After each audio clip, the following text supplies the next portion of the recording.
I pledge allegiance to the flag of the United States of America and to the republic for which it stands, one nation, under God, indivisible, with liberty and justice for all.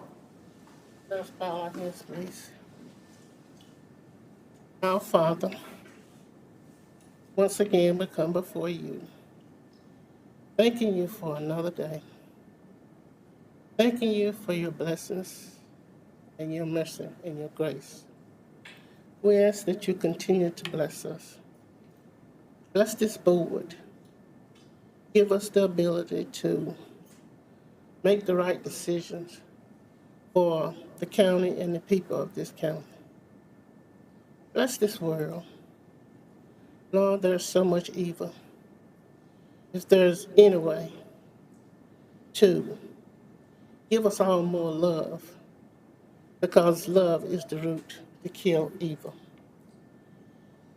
Bless each and every one that's here and guide us, Lord, throughout the day as we make the decisions that affect our lives and others.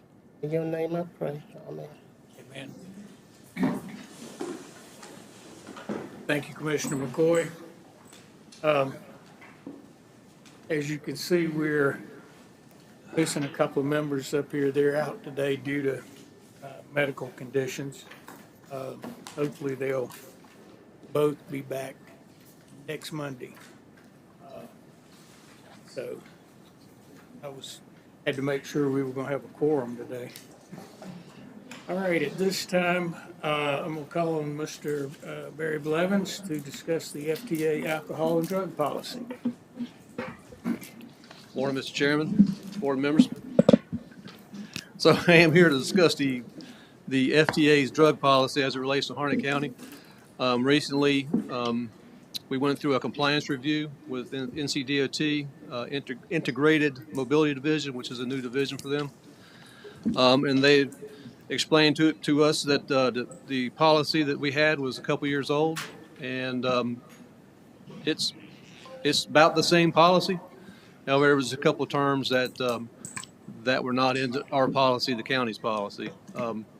Working with Mr. Appel in the legal office, we reviewed it and got to a point where we could actually agree to the policy that you guys have now.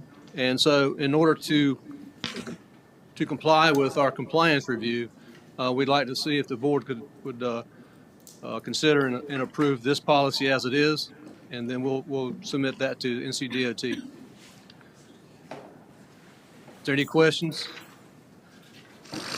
It's a fairly long one, but it's actually fairly thorough too. You know, it's for our HARTS drivers and anybody that drives any of our transit vehicles have to submit to drug testing quite a bit, in fact. So that's the reason why it's complained that way. Any questions for Mr. Blevins? All right, Madam Clerk, if you'll put that on the consent agenda for Monday.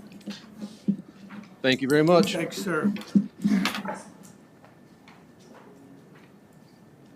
All right, Mr. Sykes. Discuss turning some streets over to DOT. Yes, sir. Good morning, Mr. Chairman and members of the board. Jay Sykes Development Services. Just speaking briefly, there has been 3 requests from NCDOT. This is almost kind of an FYI. I can't imagine why the county would not want roads to be turned over to the state system. As you know, there's always some sort of a question that comes up with roads. It seems that this has actually been a process that DOT has been looking at for a while. I think they used to send it to Miss Gina Wheeler, and then she would just put them straight to consent. We touched base with DOT to see if this was, why even give the county a heads up, since they're the roads, they're the state roads. And they said it is just literally just a formality to give the commissioners notice that, hey, these roads are being taken in. These 3 roads are in areas that are not even part of new development. They're just roads that are just finally reaching their capacity to be taken over. As you can see, Crosslink, Hidden Lakes, and then this Buffalo Lakes Business Park roads that have been there for a while. There, obviously, with all the new development going on in the county, we're trying to reach out to DOT and see if there's a way to streamline the process, and we'll keep y'all and then of course Melissa in the loop on that as well, because I'm sure there'll be more things that'll we don't want DOT to inundate her and then everything else. But again, I think it's just a formality and an FYI. Jay, are these paved roads? Yes, sir, they are. Are they in residential areas? Two of them are, so the one in Crosslink, which is Page Stone Way, and then actually there's two in the Hidden Lakes, Tupelo and Raintree. They're residential. Buffalo Lakes Business Park is just kind of a one cul-de-sac street off of Buffalo Lakes Road down there in the 87 area. That was built a long time ago, and DOT just has a policy where they will only take over the roads when they're at 75% actually capacity, which is occupancy, in a house or in a structure, versus actually structures on the street. So that's kind of a tracking situation that we're working through as well. Glad for the state to have them. Sir? Glad for the state to have them. Yes, sir. Yeah, that's exactly right. And as you know, Mr. Johnson, I think you're getting a phone call from a citizen. They're on an older subdivision. So we've got the older ones that we're trying to clean up, and then we're trying to make sure, of course, that the new ones do not get created. Well, Commissioner McCoy, may I speak? Yes, ma'am. I'm glad to see that DOT is taking some attention to some of these side roads, because I have had many calls from the citizens out there in the western part of the county on Gilcrease Road, and I have not gotten any results from it. The traffic is terrible. They don't have any speed limit signs on that road, and that's another road I would like I've talked to Chairman to look into. So my motion is that we approve this, because it gives the other citizens in this county an avenue of getting their roads to be taken over by DOT. It's a long process. I realize that. This is something I've been working on for way over a year. Yeah. So, What was the name of that road? Gilcrease. Gilchrist. Okay. Yeah, I've talked with Richie about it, Okay. Perfect. and one of the responses I got was, well, if there's no sign there, that means the speed limit's 55. Well, I'm not sure that, I've asked them to do a traffic study Oh wow. to see if it needs to be 55, 45, or 35. I don't think they can do 35 because it's not in a residential neighborhood thing. Yeah. So it'd probably have to be 45, but I first requested that, I think, when Commissioner McCoy asked me back in February. Richie passed it on to some of his people, and I guess it got lost in the shuffle and COVID and who knows what. That's what I'm being told anyway. Yes, sir. And so we've asked them the week before last to take another look. Oh, good. They're working on it. Perfect. We're keeping DOT busy. Yes, sir. We are. Well, thank you. I appreciate your input. Yes, ma'am. Any further questions or comments about these roads? Thank you, sir. Madam Clerk, will you put this on the consent agenda, please? Yes, sir. All right, Mr. Smith, talk about the EMS franchise ordinance. Good morning. Good morning, sir. What I've got is we have a EMS franchise ordinance that we've had. It's actually the ambulance service ordinance we've had. As we were going through all of our ordinances, we found out the original date on this was 1992, so we wanted to do some updates on that. This ordinance is typically used for any type of outside agency, a service, EMS type service that would be looking to get a franchise for non-emergency transport within the community. What we did is we did make a few updates in terminology. Just a good example, we don't use the term ambulance driver anymore. That hasn't been used for years. So, I mean, we updated some of the terminology. We actually define the territorial jurisdictions for operations as both the unincorporated and incorporated areas. Updated some of the standards for communications and what type of radios, where those will go, whether they be in the vehicles or at their base. That ability to communicate with our dispatch center. We'll also put in there a requirement for the FCC license operations because you are required to be licensed through the FCC to operate those radios. And we've also put some requirements on the communication direct with our dispatch. What we did with this also to ease up, to make it a little bit faster process for anybody, we did create a checklist along with this ordinance too, so that if an outside agency was looking to apply for a franchise, they'd have a checklist to go by to ensure that they had all the data that we request. Any questions? This is basically just a update Yes, sir. of an existing Yes. ordinance. Yes, sir. It was quite old, so it was time to polish that off a little bit. This doesn't have anything to do with the agreement with, Not specifically, Chair. It will apply to them, obviously, and I think that was they've been working on this, but I think to bring it to conclusion, that was an impetus for this process that they go ahead and finish in order to make sure that we have the franchise updated when we get that application. any questions for Mr. Smith about this? I think Chris Myers. I have one question. Yeah. We had talked at one time about looking into the possibility of having a fee that people, sort of like rescue insurance or EMS Yes, insurance. yes, sir. Where do we stand with that? Actually, I forwarded all that data. I believe I forwarded that to Mr. Trout maybe last week sometime.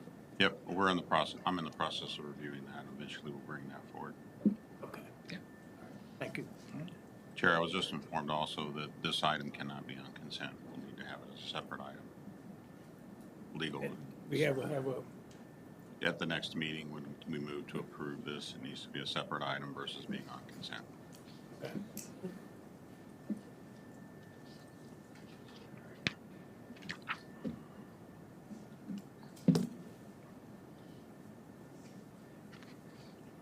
Got the next item for you.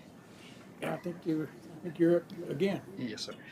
What I'm looking at now is back in February, we signed a temporary agreement with the city of Dunn to provide fire inspection services and plan review services for them for the fire issues. What they're looking for now is to get an extension of that until June 30th. What they're looking at right now is they're in the process of making a decision whether they're going to hire somebody to do that or if they'll be looking towards the county to provide that in a permanent nature. So we wanted to get another temporary agreement until the end of June. What they're doing there is we're providing the service, and what we've done is we're billing that based on the wage of the chief deputy fire marshal who's conducting those inspections and those plan reviews, and the mileage, of course, for travel. Will they make a determination as to which way they're going before the We're hoping within the new next week. fiscal year? Well, we're hoping within the next week or so we'll have an answer on that for you, and then we'll be coming back to you if they do look to the county to do that. So this is just an extension of Yes, the yes, previous agreement. yes, Any questions? Is this the last extension? yes. Because they're supposed to make a final decision because of course they're in their budget process right now too on whether they're going to hire somebody or pass that towards us. Consent agenda. Thank you. All right. Thanks, sir. Mr. Locklear, you want to come up and talk about the building inspection request from the city of Dunn? Yes, sir. Thank you, Mr. Chairman, members of the board. The manager's office received a request from the city of Dunn, I think a week or two ago. In response, I think they've had some turnover in their inspections department, and so they're asking us, the county, if we could potentially temporarily, may turn into a long-term agreement to work with them to provide inspections for the city of Dunn until they can, and what it sounds like to me from a recent email, they're going to continue to try to hire someone to handle that for them. In the meantime, we would take care of that for them for inspections. We simply, just so you're aware of the contract, some of the things we're not doing. We took out fire inspections, minimum housing, as well as condemnations. That's something that we would not be providing because we're a little stretched thin ourselves, and those can be timely processes, which is different from the contract that we have with Anger. And as far as the cost, it's $7,500 per month, which is exactly the same thing that we charge Anger on a per month. Both sides have the opportunity to, within 30 days, to get out of the contract through written notice. And so it runs month to month as far as the contract is concerned. And they and we plan to start tomorrow if we can, assuming that the board agrees and everything gets signed. So it's a 30-day contract. It's 30 days, so it runs month to month, and then 30 days written notice to get out of the contract. Are you asking for 30 more days? I'm sorry. So you're asking for 30 more days? No, ma'am. This is the first. This is the first 30 Yes, ma'am. days? Yes, ma'am. We've never done inspections for the city of Dunn.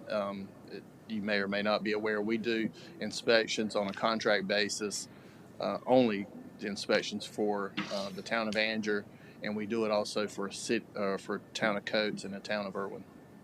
We've never done any work for Dunn, but I certainly sympathize with their situation from a turnover standpoint.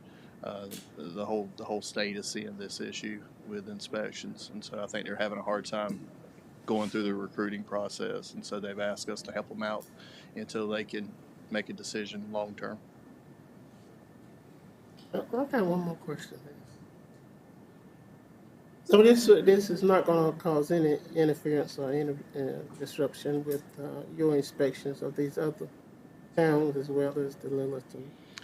We believe we met with their staff last week, and based on their situation currently, we can take care of them. Obviously, if this gets to turn into a long-term situation, we would have to make an adjustment at that point, as far as maybe looking at bringing on another staff member or something like that to try to help them out on a long-term basis. But for the near term, we can hopefully get them through the process, because they're currently under a sewer moratorium over there, and so they're residential.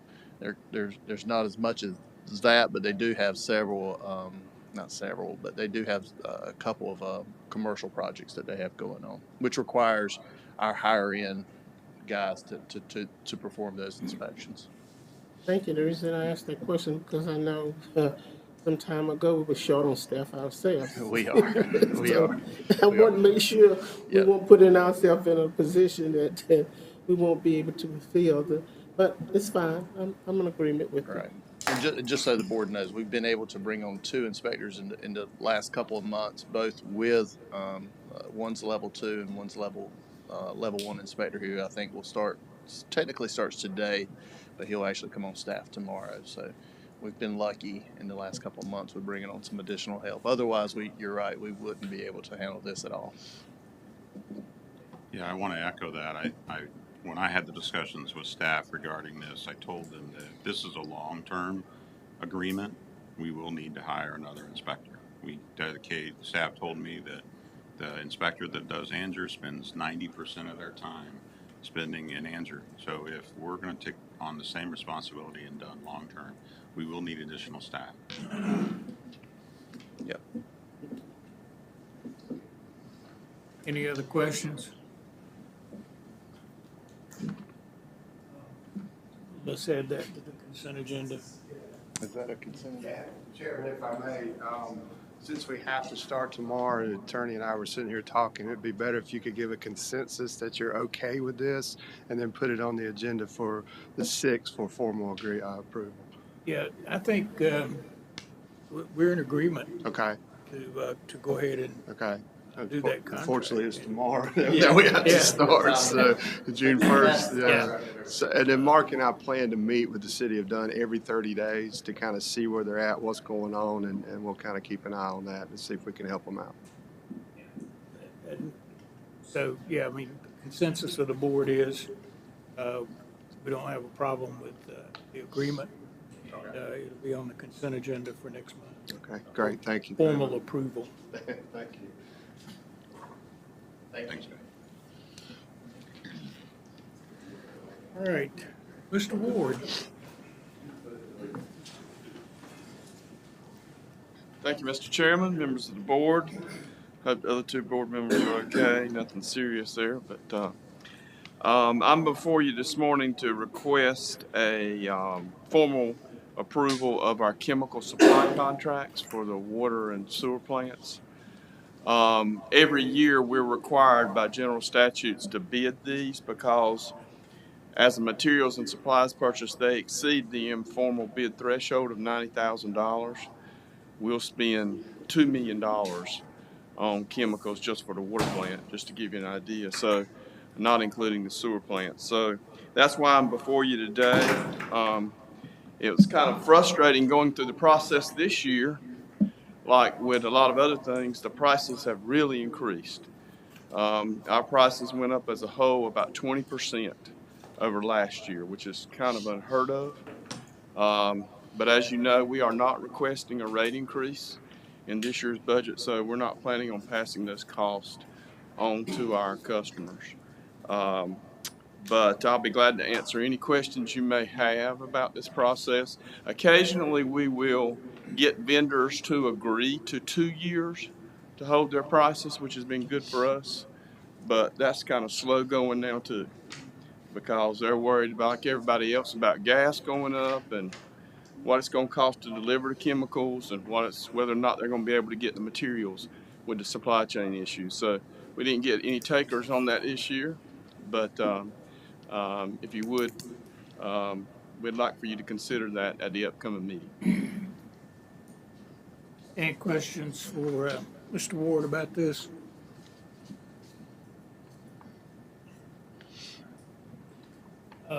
That being the case, we'll just add that to consent agenda for approval on Monday. Thank you, Mr. Chairman. Yes, sir. Thank you, Mr. Ward. All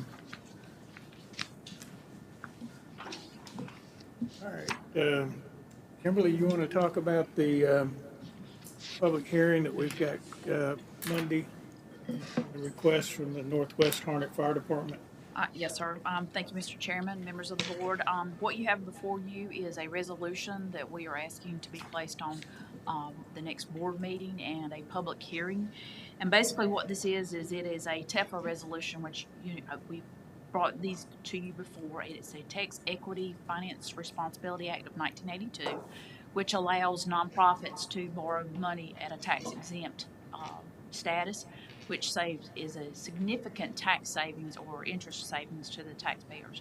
So the Northwest Harnett Fire Department is looking to build a fire station number 3 and also to finance a fire truck. And from what I understand from the bank, the savings from this tax exempt versus taxable is going to save them well over $200,000 over the life of this loan. So it's a significant savings to the taxpayers, and Chief Prince is here if you have any additional questions for him. But this has been placed on the county's website, so we have met the advertising requirements of the financing, and so we will hold a public hearing on our next board meeting if that's amenable to you.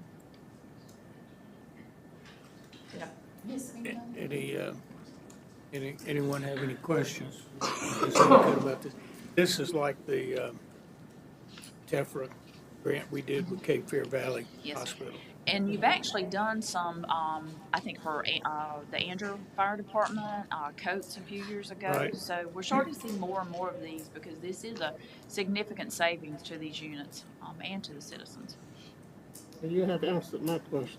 I was going to ask was the other fire stations. In different towns, I'll be able to apply for this kind of relief thing. Yes, The ma'am. saving money, yes. I'm for it. Well, we got the fire chief here. Anyone have any questions for him? Had anything to do with the fire department? All right.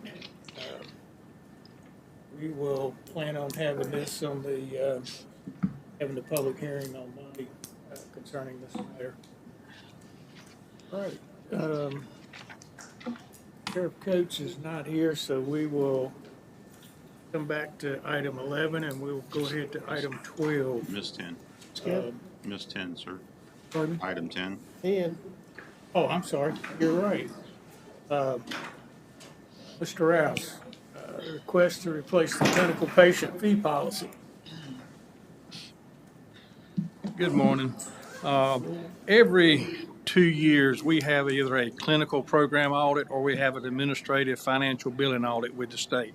Every 2 years, we have to bring this policy to the board because it has to be tweaked in some way, some fashion because of a change in federal Title V, 4, or 9 rules and regulations. So I'm bringing that to you today. It's a policy that we have to have in order to be able to bill for our services.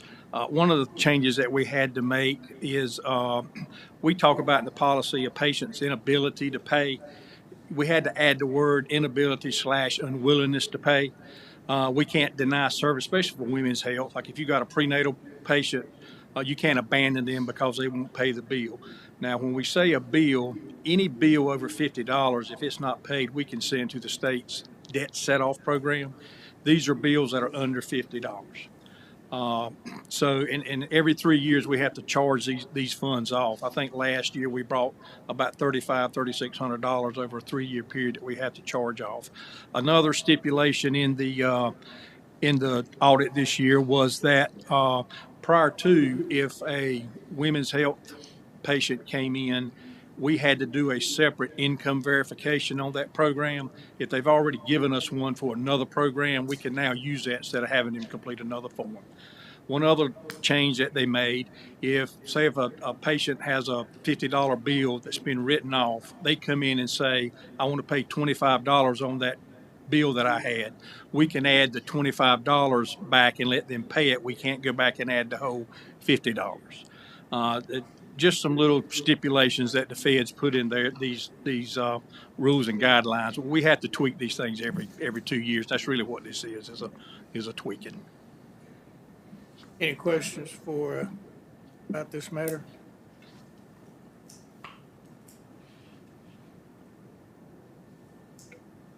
All right, we will consider this for approval on Monday then. Appreciate it. You will add that to the consent agenda.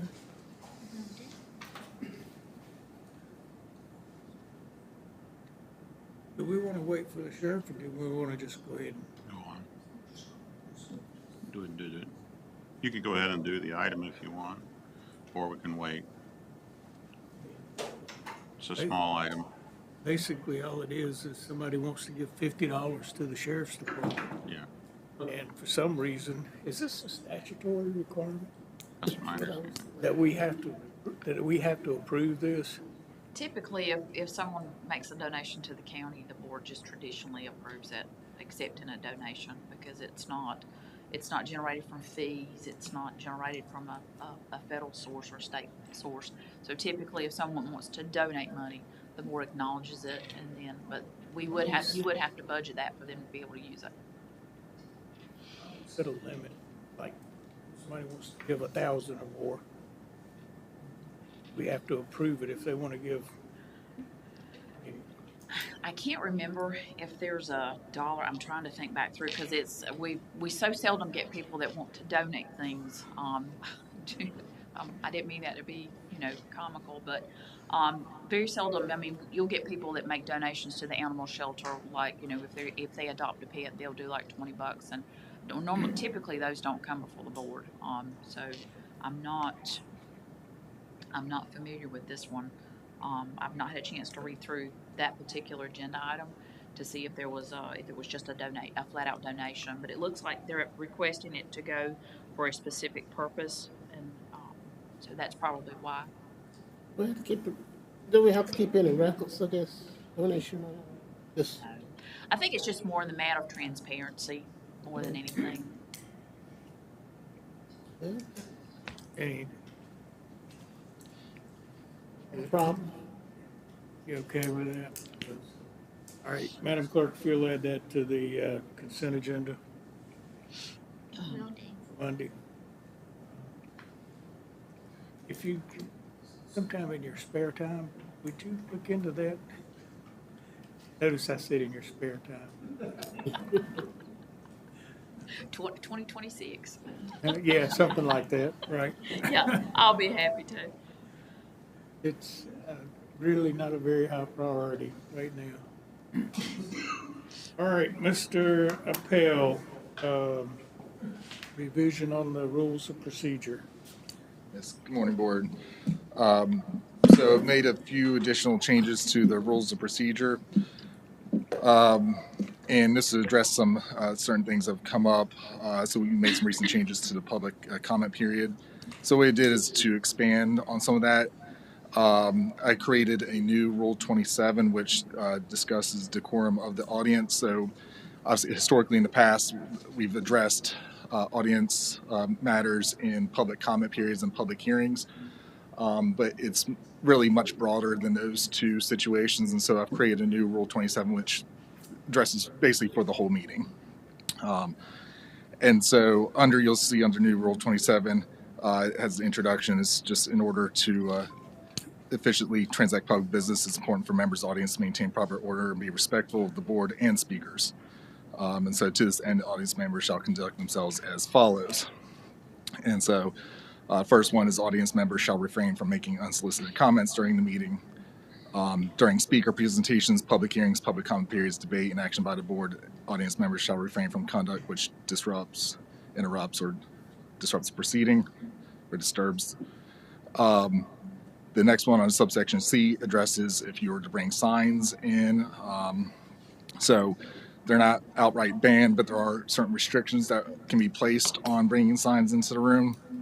And so signage that obstructs the view of others in attendance contains obscene or profane language or images, contains personal attacks, concerns the candidacy of a person seeking public office, or made of materials which present a safety hazard are prohibited in the meeting. And if you'll notice that this language is very similar to our public comment and public hearing language, so it's basically adopting that rule to any signs you bring in. Another part of it too is the signs have to be within reason, so not too big, obviously, to obstruct view, not made of materials that can be dangerous, such as putting it on a hard surface of metal or a stake or something that could be used as a weapon in the meeting. So where you think of like poster board, which would be allowed. Subsection D, so this is all audience members shall silence cell phones and other electronic devices. And so that was an addition we added to the public comment period. So what I did is I actually pulled, if you see on page 11, I pulled that from the public comment period and just put it in this new Rule 27. So that way during the whole meeting, audience members would silence their cell phones or other electronic devices. And then subsection E was added. Now this was always, we were always allowed to enforce these rules under state statute, but it included it that it's spelled out in the rules. Again, chairman may direct an audience member to leave the meeting if the individual willfully violates the rules of decorum, including public hearings and public comment periods. And under North Carolina General Statute 143-318.17, an individual who willfully refuses to leave the meeting may be charged with a Class 2 misdemeanor. Again, that's always been the authority of the board. We're just putting it into the rules now at this point, so that's nothing new that's being created.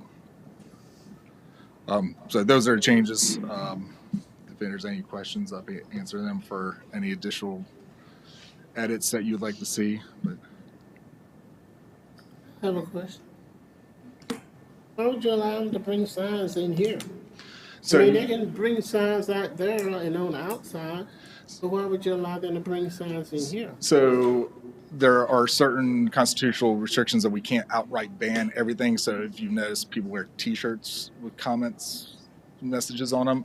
Those can't be banned. And so in the same light, you can't ban signs that are within reason. So again, small signs are not disruptive to the meeting.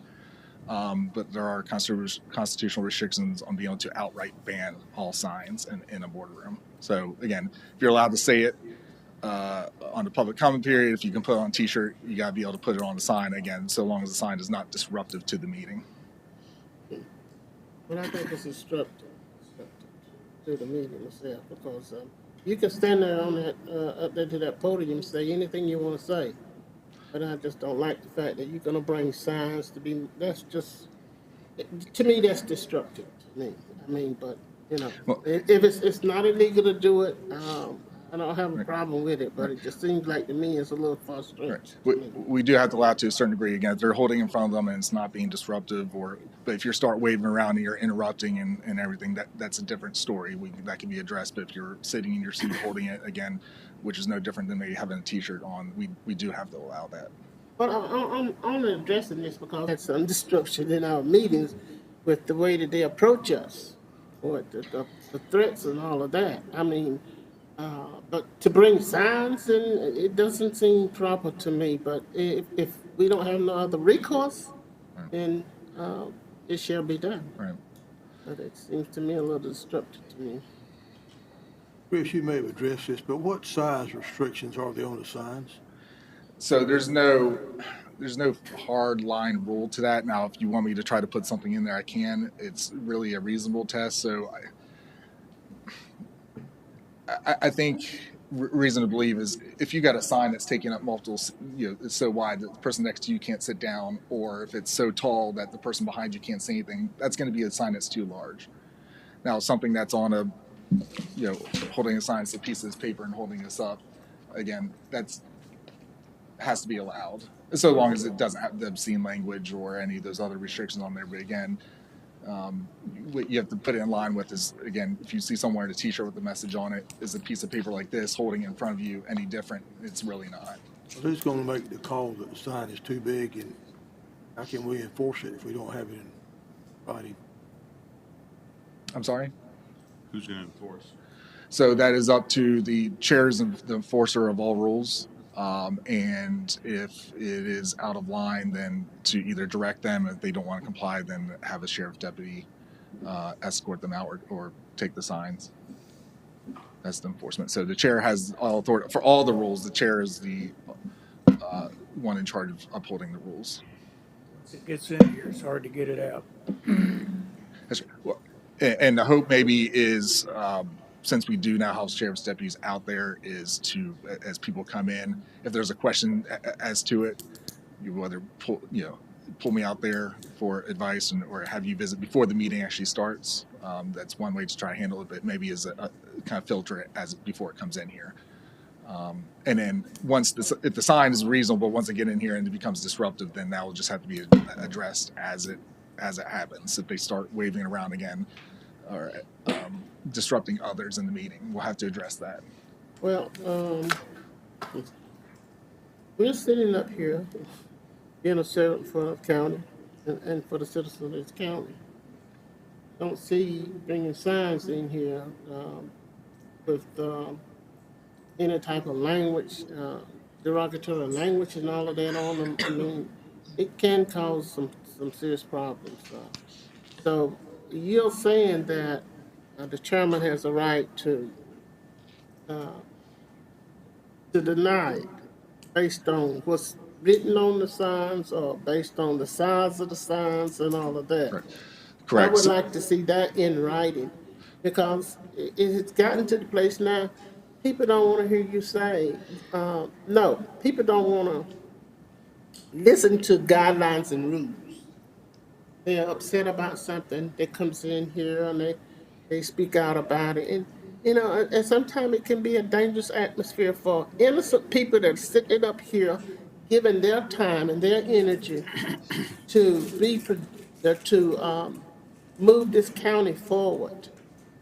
So I'm really not pleased with what I'm hearing, but if there's nothing that we can do about it, I totally understand it. And I understand that we have freedom of speech. I don't want to ever take that right away from a citizen. But then too, I feel like if we sitting up here, we should have some kind of rights too. Right. And if you want me to provide a little more detail, so I can try to come up with a specific size not to exceed, probably have to get an idea of what that would look like and not to exceed. Now, materials, I purposely did not put what materials would be disallowed because it's hard to think of Yes, I everything. understand that. Easily what comes to mind is if you're putting on a metal pole, a spike of some sort, anything that can be, that's hard and can be used as a weapon. That's easy, but yeah, I can put those kinds of things in there, including but not limited to, but trying to account for every single item is difficult, but I can put examples on there. I would appreciate if you put examples on there simply because we have had some threatening atmosphere here in the Right. chamber here And- in the last past year. And And right. and it would be helpful. Right. That's all I'm saying. And the whole idea is basically soft material. So your traditional paper, poster board, cardboard, something generally as soft material that can't be used as a weapon would be allowed. Again, if you want me to go back and think of a size that would be measured out where it's not so wide or tall, I can maybe come up with a reasonable measurement not to exceed. And then I can put in examples of banned materials, but again, it would not just be limited to that, but I can give examples. I think that would be ideal for you to go back and do that simply because signs, big, huge signs coming in here can be very threatening. So, yes, I agree. I think, I don't know what the rest of the board say. I'm just saying for me, for myself. Well, two things, if I may.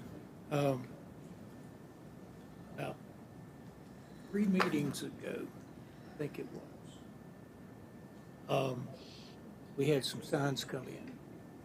And one of them was, it had 1x2 strips of wood on the back. It was probably 18 inches by 24 inches. That's a weapon. That 1x2 piece of wood is a weapon. Right. Okay. Yeah, so the idea would be using soft, again, going back to soft material, not wood, hard materials such as wood, metal, Yeah. trying to limit that. But, I mean, to me, that shouldn't be allowed in here. That's dangerous. But to Mark might not see any problem with it. I'm just using you as an example, Mark. But I think, and I get it, you can't cover all the types of materials. Start naming the materials. Sorry, go ahead. That's one concern. Another thing, if a commissioner sitting up here sees something out there that makes them uncomfortable, if they tell me, then I will do my best to stop it, whatever it is. Provided it's, I'm not overstepping my legal bounds.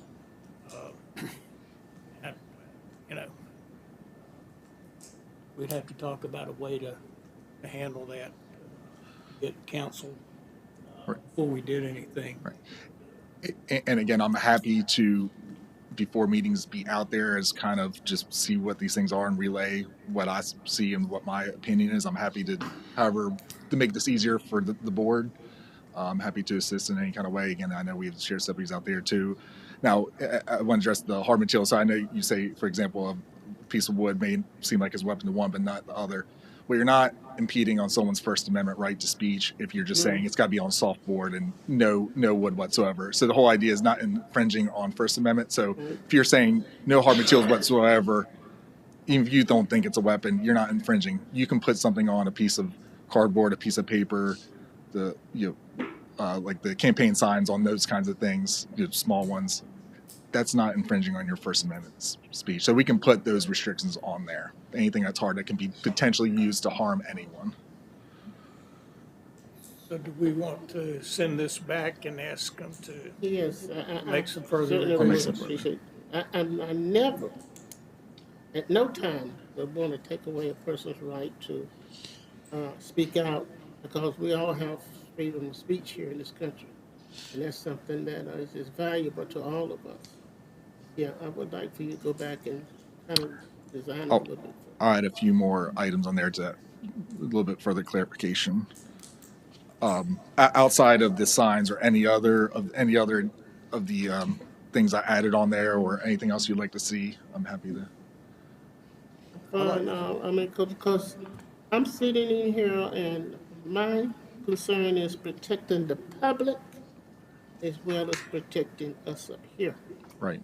It's not all about us. It's about the public that comes through that door. Right. Right.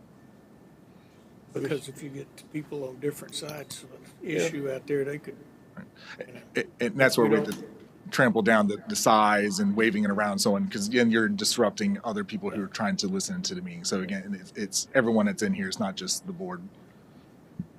I'd like to see a size restriction, so it's not so big the person behind them can't see around them. I'll think of some reasonable, maybe a maximum size dimension to put onto that. Maybe get an idea of, sitting down of how wide or tall something should be. Now, again, regardless of the size, if you're holding it up and waving and you're blocking someone's view, that's going to be disruptive.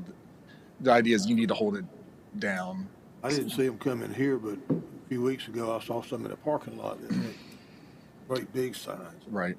Glad they didn't come in, but that would have blocked everybody Right. behind them. It said you're allowed to put some reasonable restrictions inside a meeting like this. Outside, obviously, outside, whatever you want to do, that's your First Amendment right. But you're allowed to put reasonable restrictions inside to prevent disruptions. And so I will try to see what a reasonable maximum size would be, and then bring that back to you all in an amendment, along with examples of materials that would be prohibited.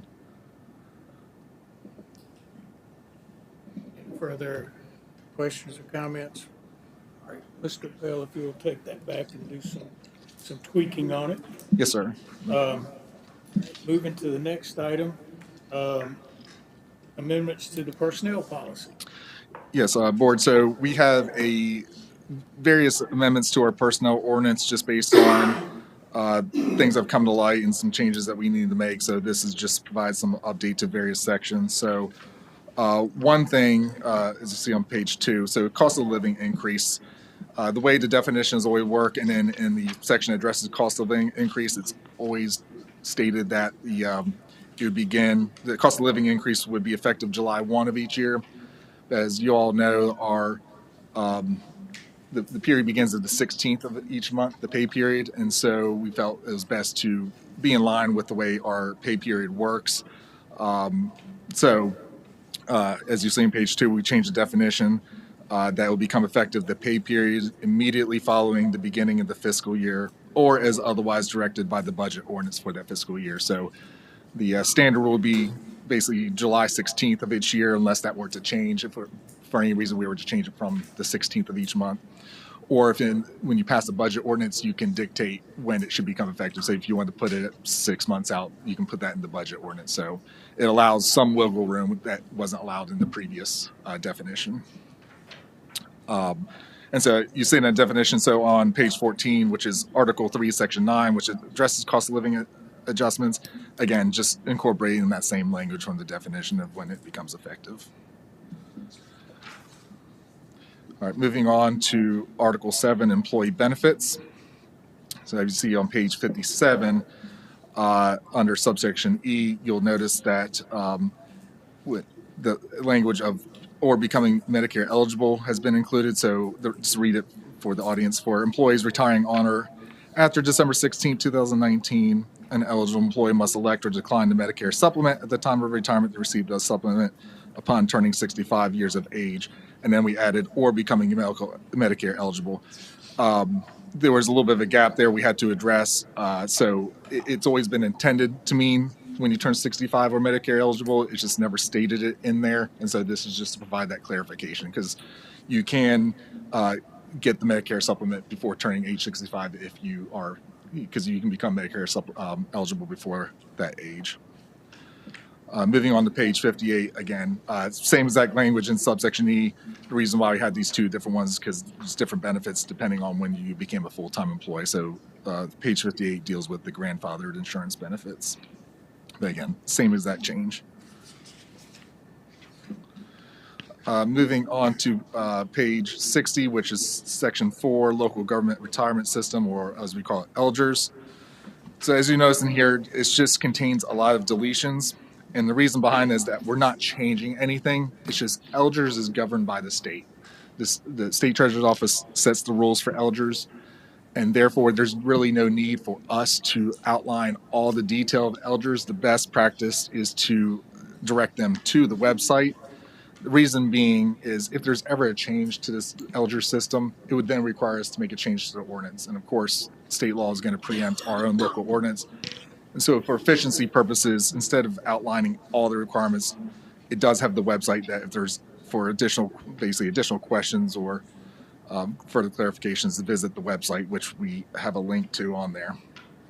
So again, the whole purpose is to avoid having to update as we go along. Also, this is an effort to try to shorten our ordinance where we can because it's already very long. So this is for efficiency purposes. So again, no changes to Elder's system. I just want to make everyone listening and our employees aware there's no change to that. It's just deferring it to the state. Moving on to page 63, section 8, supplemental retirement income plan, which is the 401k. So in the current version of the ordinance, it says that only full-time employees are eligible for enrolling in 401k. We've had to change that because state rule dictates that any employee who's enrolled in Elgers must be offered a 401k plan if it's offered by the employer. And so what this applies to is we do have part-time employees. They cross a certain threshold of hours worked, which is, remind me, 1,000 hours.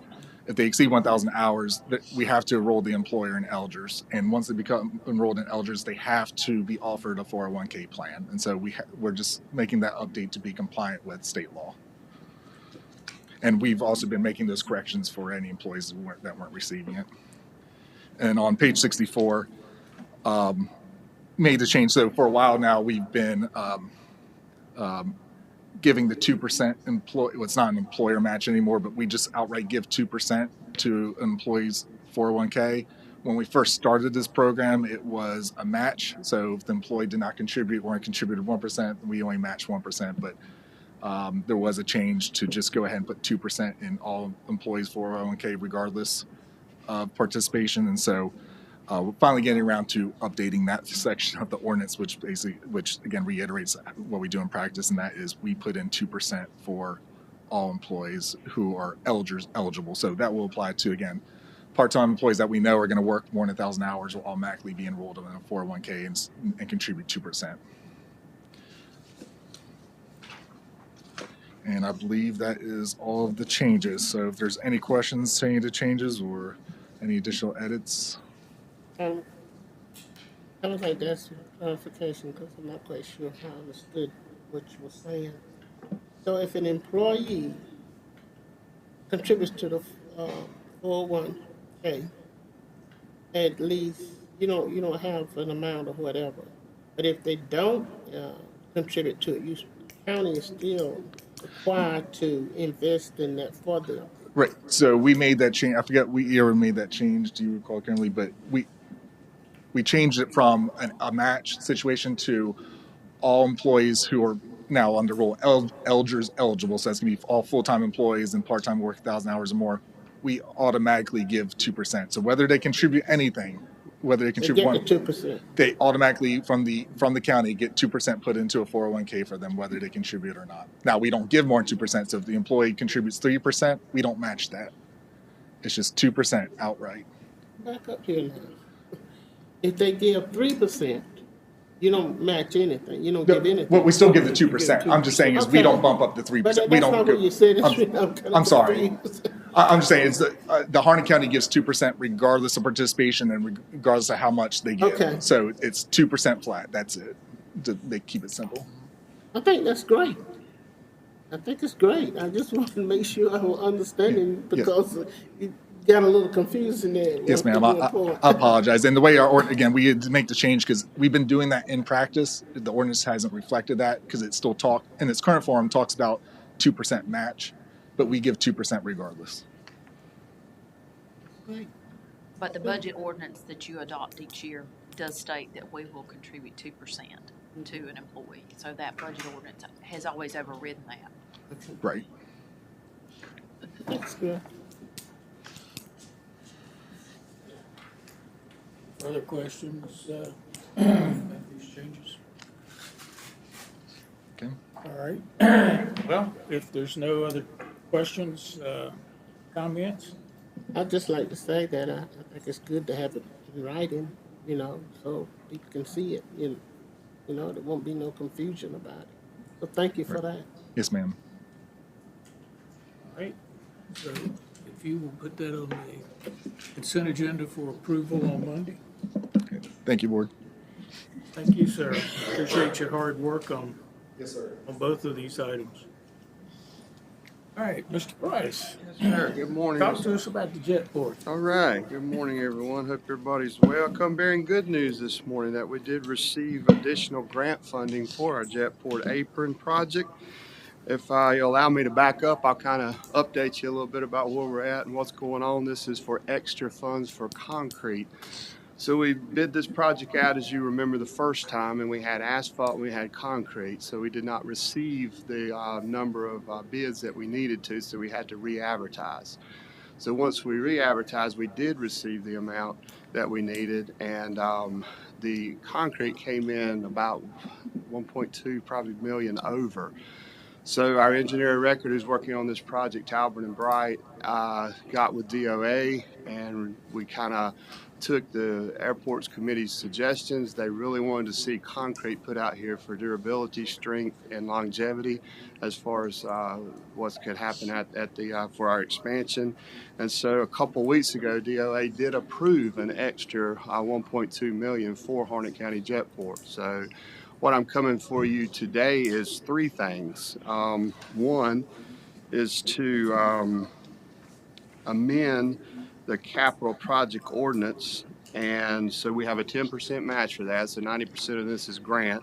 So correct me if I'm wrong. We're going to the capital reserve fund transfer. I'm sorry, it's a mouthful, because that's $474,023 as far as for what the county would owe for that for the 10% match. And also to DOAs, they have to get approvals, obviously, for work authorizations and things of that nature. So, Chair, if you and the board are comfortable, just so we won't waste 2 to 4 weeks, we are ready to get rolling with this project. If you'll allow our county manager, Mr. Trout, to sign that once it comes in from DOA, rather than going back before the board, I think it will speed this process up tremendously. So it's the state grant agreement associated with the award of the construction contract that you, if it's good with the board, to allow Mr. Trout to sign that so we can move forward with that. And then the third thing is to award the low bid to Zachary Construction. Your bid documents are in your package. It clearly defines all that. The total contract value is $4,390,138 for this. Very much well needed. As you are well aware, we've been talking about this for a number of years, and we're very excited and appreciate DOA's efforts in approving that for us. And it's going to allow us to have a concrete-based apron out there for this expansion. So those three things, if it pleases the board, and I'll be glad to answer any questions that you may have. Any questions from any of the commissioners? Just glad to see it moving forward. Amen. Me too. All right. All right. Consensus of the board is to accept your recommendations, and we'll put that on the consent agenda, approve it formally on Monday. Good deal. All right. Thank you, sir. Appreciate Any it. notifications from DOA or whatever, go ahead and make it happen. Go ahead and make it happen. All right. We'll do so. Thank y'all very much. Thank you, sir. All right, Mr. Trout, you want to talk about the FY 22-23 budget? Thank you, Chair.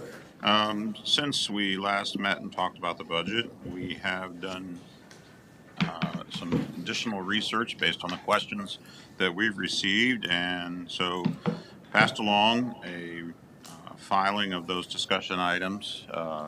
Budget Director Lisa McFadden went through and compiled this information in order for us to be able to be all informed regarding the items that others are concerned of, and to provide additional information as we move forward with consideration of the budget on June 6th at the public hearing. So the first item was the property tax. What is the percent increase of property values? It's 33% increase and property values across the county.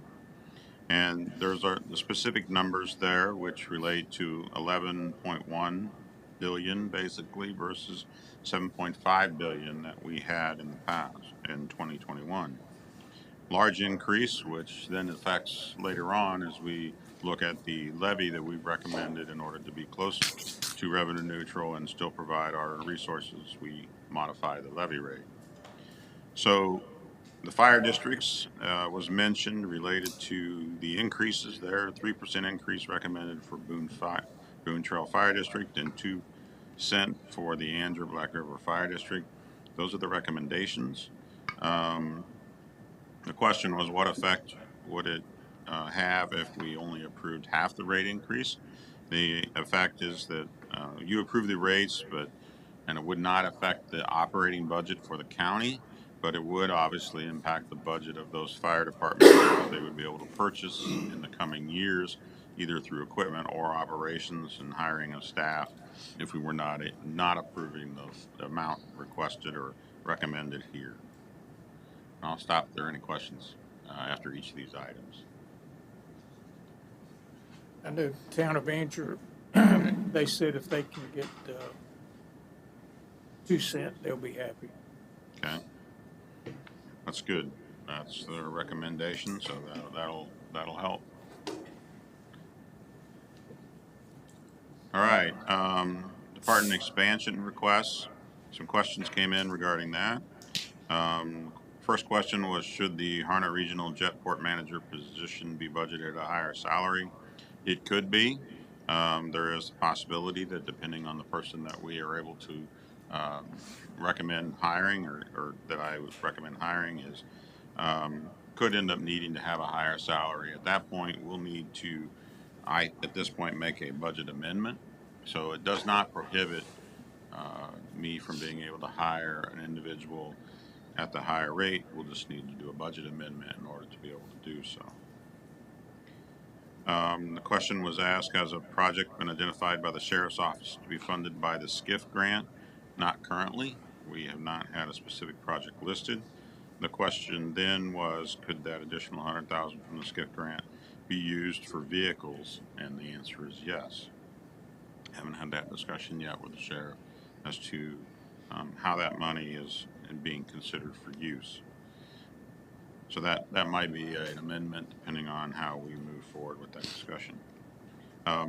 There was a discussion regarding the possibility of funding an additional Board of Elections specialist position, which was requested by the Board of Elections director. They are looking at a new position. Their recommendation on the position was due to the increased demands and duties required by the new legislation, the Munis system, Department of Homeland Security, and the State Board of Elections requirements. The additional election specialists will perform office duties to include, but are not limited to, data entry of voter registration transactions and provide customer service to citizens and candidates.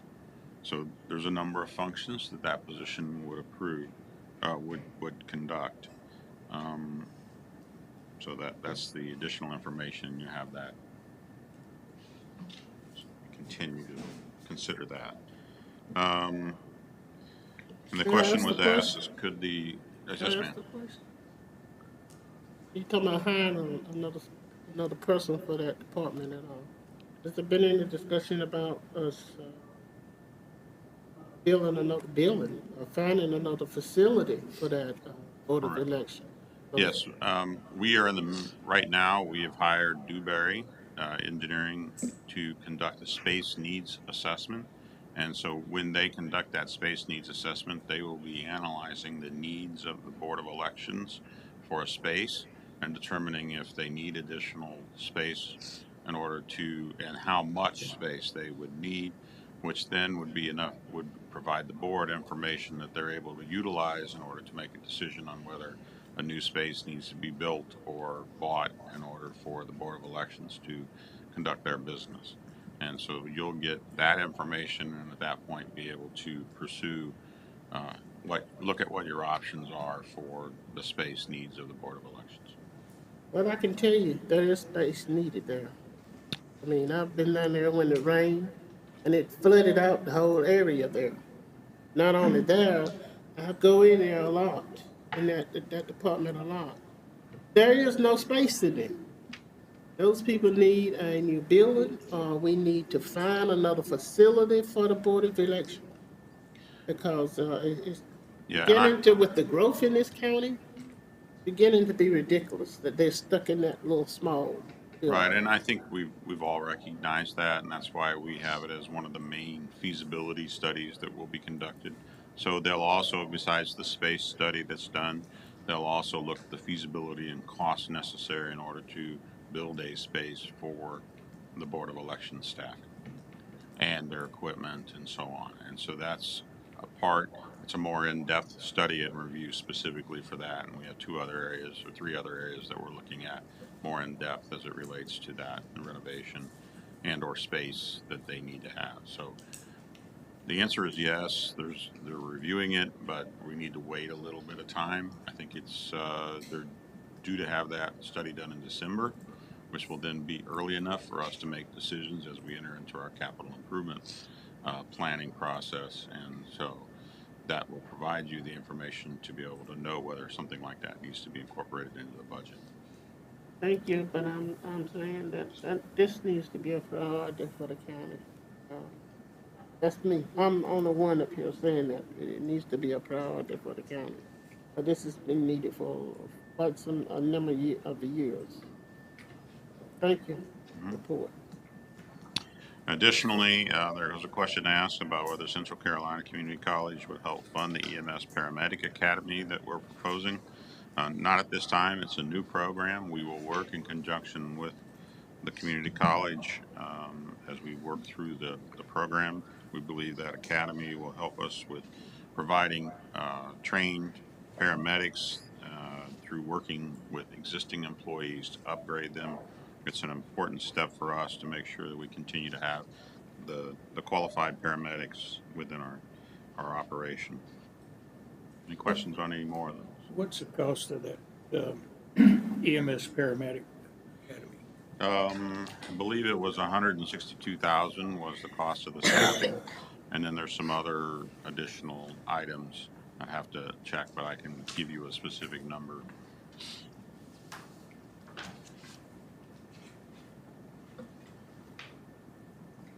You're correct. It's 862,000. It's $162,862. Thank you, Lisa. And it's on page 87 of the recommended budget.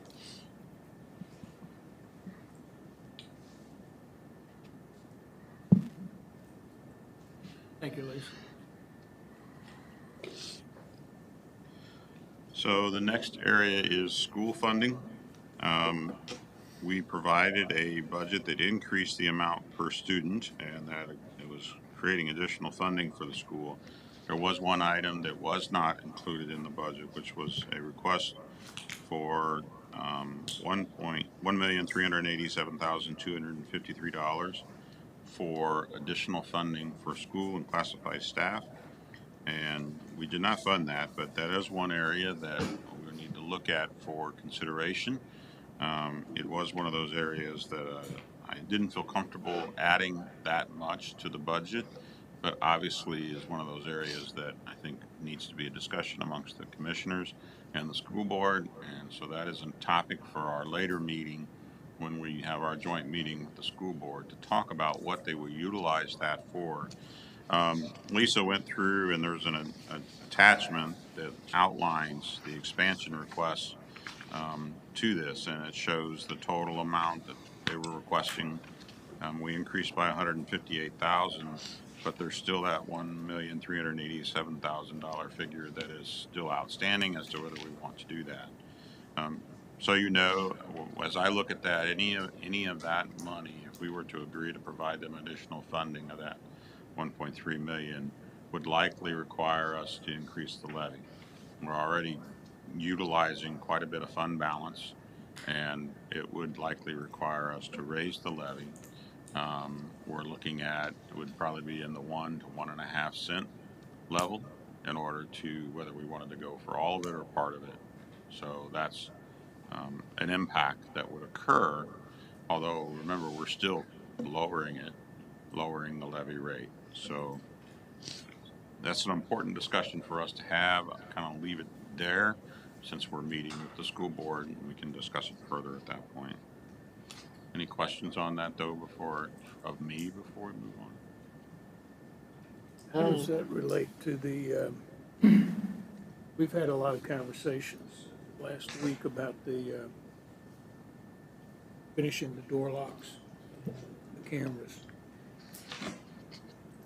How do those two play against each other? Well, we're looking at some funds if we don't do the entire project, which was over $1 million as it relates to door locks. The 440,000 using the existing funds that we have in the capital program that they have, and then potentially some leftover balance, we can probably cover the door locks part without having, and look at using existing revenues. In addition, we still have some ARPA money that is available that we potentially could use for that kind of a project as well. And so we could look at the supplanted money that we utilize, that we still have available, could be used for that as well. So we have a couple of funding sources, and we could have further debate as to which would be the best funding source to utilize, working with Kimberly to ensure where we would take that from. I have a question on that. Yes, ma'am. A couple of years ago, I think it's been, Kimberly, you might can refresh my memory, we did decide to do some security locks on the front of the schools. I don't know how far we went with that. I know we did invest in that. Can you? Lisa has Lisa. some of that information, I think, to be able to help provide a little more background on where we've gotten. I don't know when they started the project.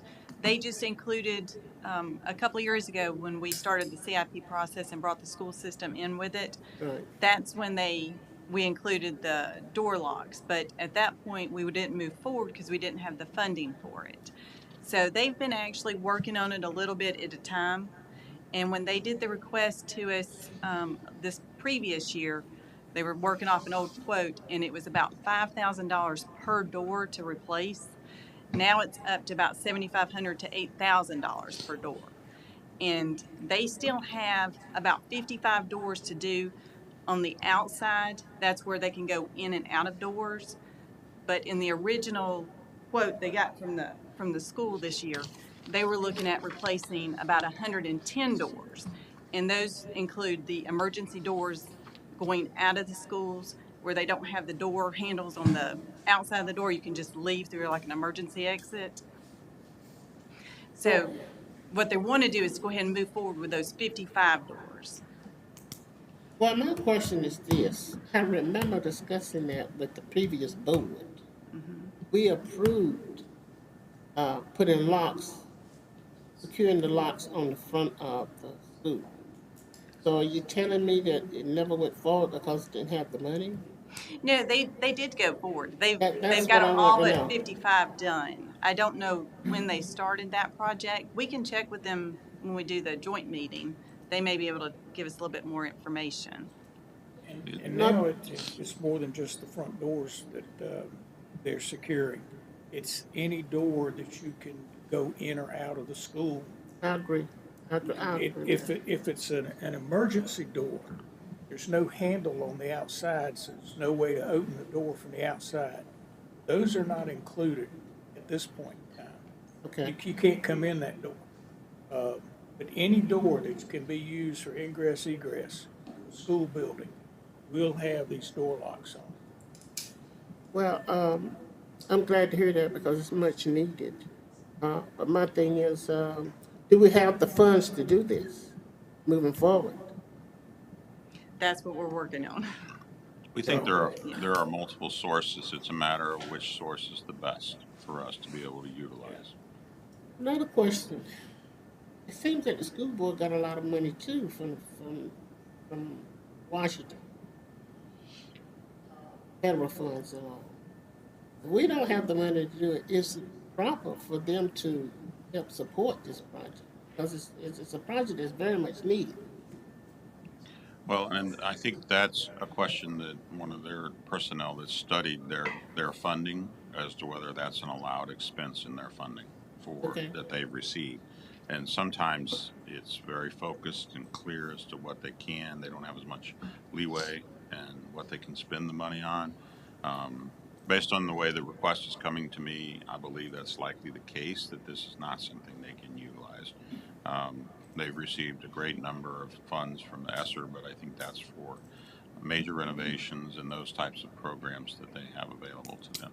So I think And it's, There was an article in this morning's paper that the state has, I've forgotten how many billions of dollars, over 4 billion still available.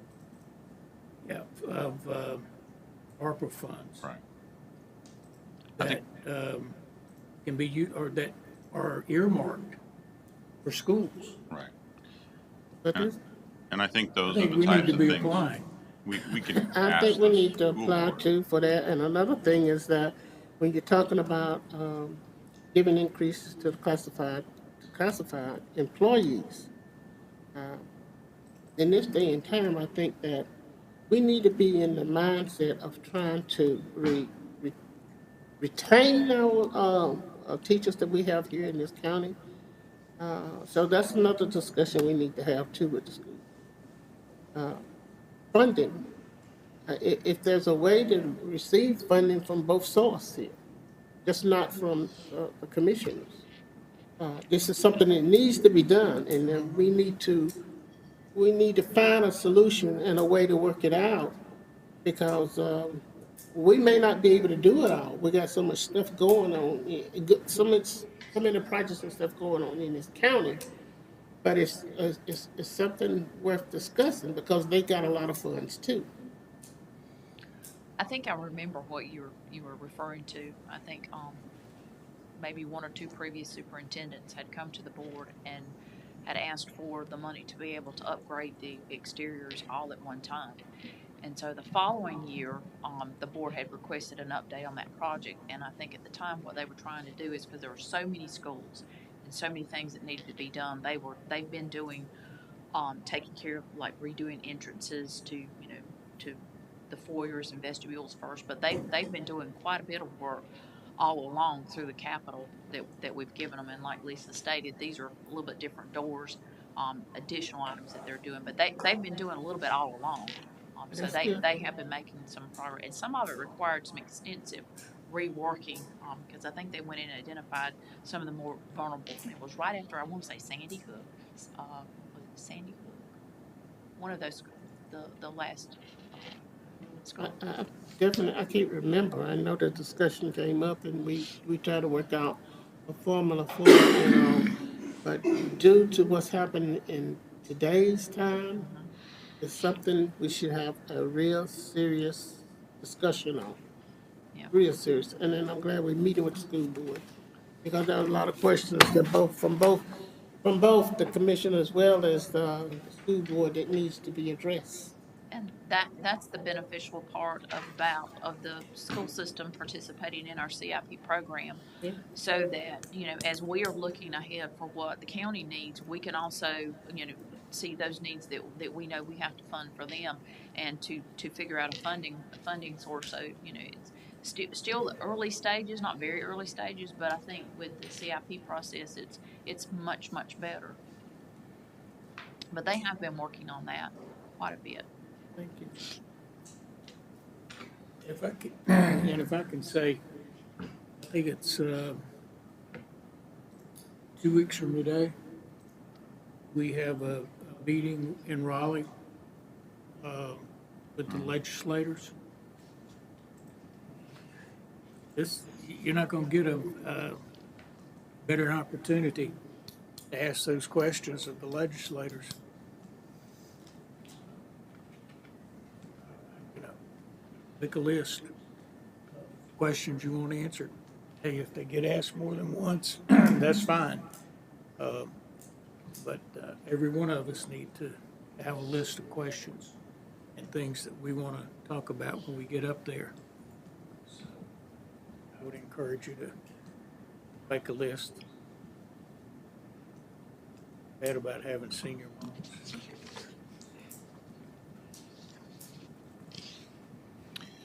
Okay, I'll continue. On the second page, it kind of covers some of the things that we already had talked about related to the door locks, security camera upgrades, and what they're working on with that. So we'll continue that discussion with the board. There was a question asked regarding the Central Carolina Community College capital projects. What would be funded with the requested $100,000? The capital expense funding would cover the conversion of 2 boilers to LP gas, purchase a used forklift, and install automatic door hardware on a couple of the buildings, and a few other minor capital projects. The question was asked about Golden Adventures regarding a contract paying them for the use of their building by the county. The answer is that we pay $5,000 lump sum. It's related to our nutrition program from the Department of Aging and the use of that space. We pay 4 different sites: Henley Roberts, Coates, Dunn, and Johnsonville. And 6,000 of that is used, the Golden Adventures, to get for senior groups as under Parks and Recreation. Why is the salary and benefit amount higher under the recommended continuation than the total requested? That's because the salary and benefit projection amount for full-time employees and part-time employees were added as the manager's recommended continuation level. So the information is there. Performance-based reviews, that's actually performance measure review. What is the status of performance measures? I've met with the school of government last week, and we're looking at moving forward with the next step on our strategic plan process, which is the development of performance measures for our departments. And so we're developing, working with them to develop a contract, and it's 50. I want to say it's 56,000 something to get to that stage. That's already included in the budget for us to work with the school government to direct those. Once those are developed, that will be the measures that our departments use as to looking at whether they're being successful in meeting the needs of our programs. Community outreach, we're continuing to work getting information out regarding the budget and the status, and that's an ongoing process. And there was a question about new recommended fee changes. Those are found in Appendix 1, page 150 of the budget document. So if you want to look at what fees would be changed, that's where they'd be listed. There have been a few changes in the budget since our initial presentation. There was correction made for accounting purposes in the expansion request for the Harnett Regional Jetport. Changes in the funding amounts from sources for the Emergency Telephone Fund, E911 Fund. Increase some costs from fees from NCACC. Decrease in costs. We were looking at stage 3 and 4 initially of the strategic plan's next step, and I think next year we're only going to be able to get through phase 3, so we'll look at phase 4 in the next budget. And then there was a Medicaid cost report that was omitted in the budget, and Lisa's added that back in. Any other questions that we need to be researching at this point?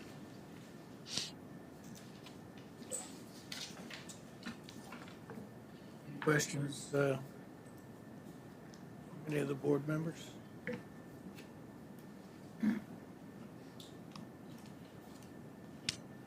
Who's in here right now? All right. Well, we will be driving forward to have a hearing the next meeting on June 6th with formal approval of the budget on June 20th. And obviously, any questions that come up, please let us know, and we'll get the answers to the board.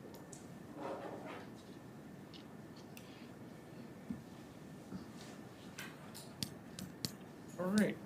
Um,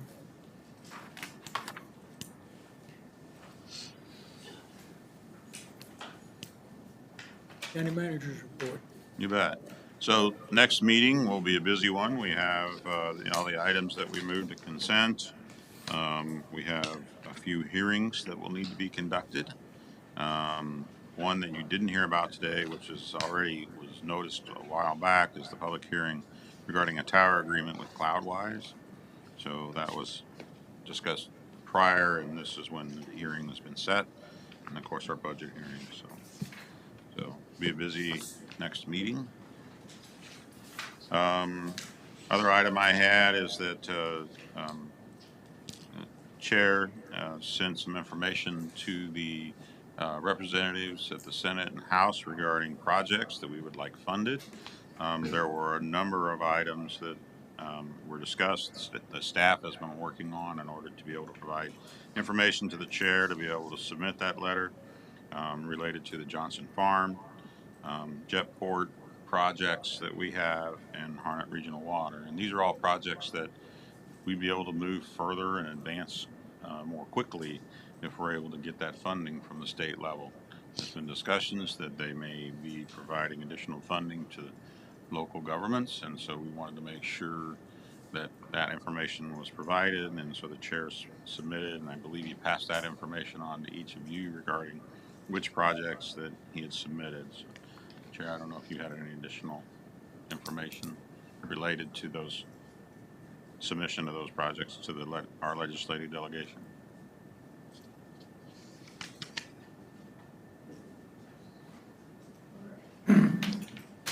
Any questions after the upcoming meeting agenda? Any questions about anything that we've discussed? I noticed that we do have a couple of appointments in the that'll come up in the next meeting.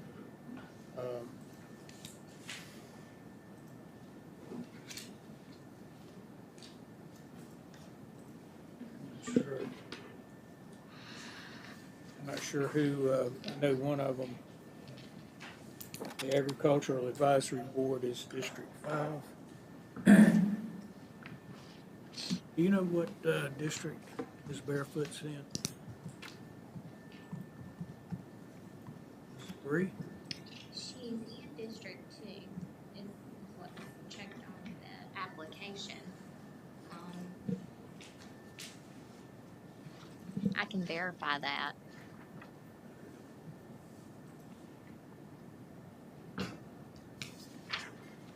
All right. Anything else at this time?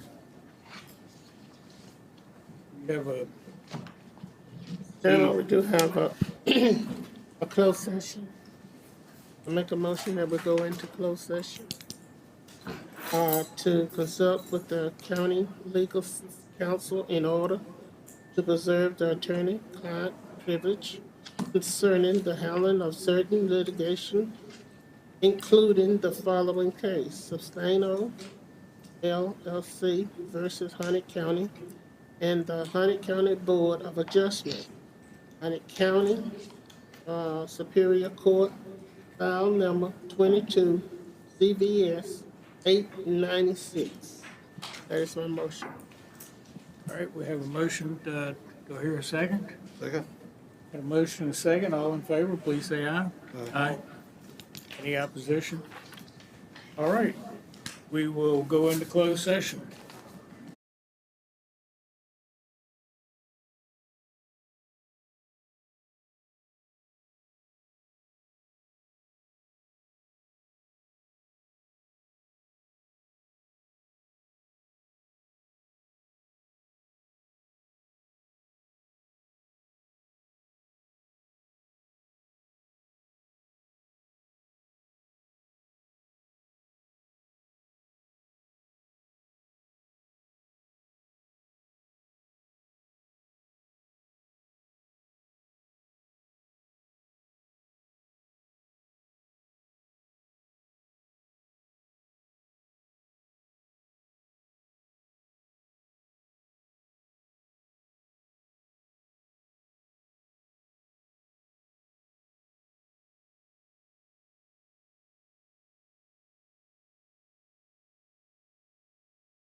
open session. And at this time, I will declare the board in recess until 11 a.m.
At this time, I'll call the Harnett County Board of Commissioners back into session and turn the microphone over to Chairman Jaggers. I'd like to call the Harnett County School Board joint meeting with the commissioners to order at this time. Mr. Godfrey, can you do our invocation, please, sir? Yes, sir. All that will pray with me. Our gracious Heavenly Father, we thank you, Lord, for the privilege of being here this morning, Father. We pray that you would be with us as we do the business of Harnett County, Lord. We thank you for every student, every child, Lord, every parent, every staff member that's here today, and the ones that are not here, Father. We appreciate them so much, and we thank you, Lord, for them. And we pray that, Lord, you would be an inspiration to us as we hold this meeting, that we would go about the business that we need to, dear Lord, and get along in harmony and love with one another. For these things we ask in your precious Son's name, Jesus. Amen. Amen. Mr. Powell, will you do our pledge? Yes, sir. Lead us. I pledge allegiance to the flag of the United States of America and to the republic for which it stands, one nation, under God, indivisible, with liberty and justice for all.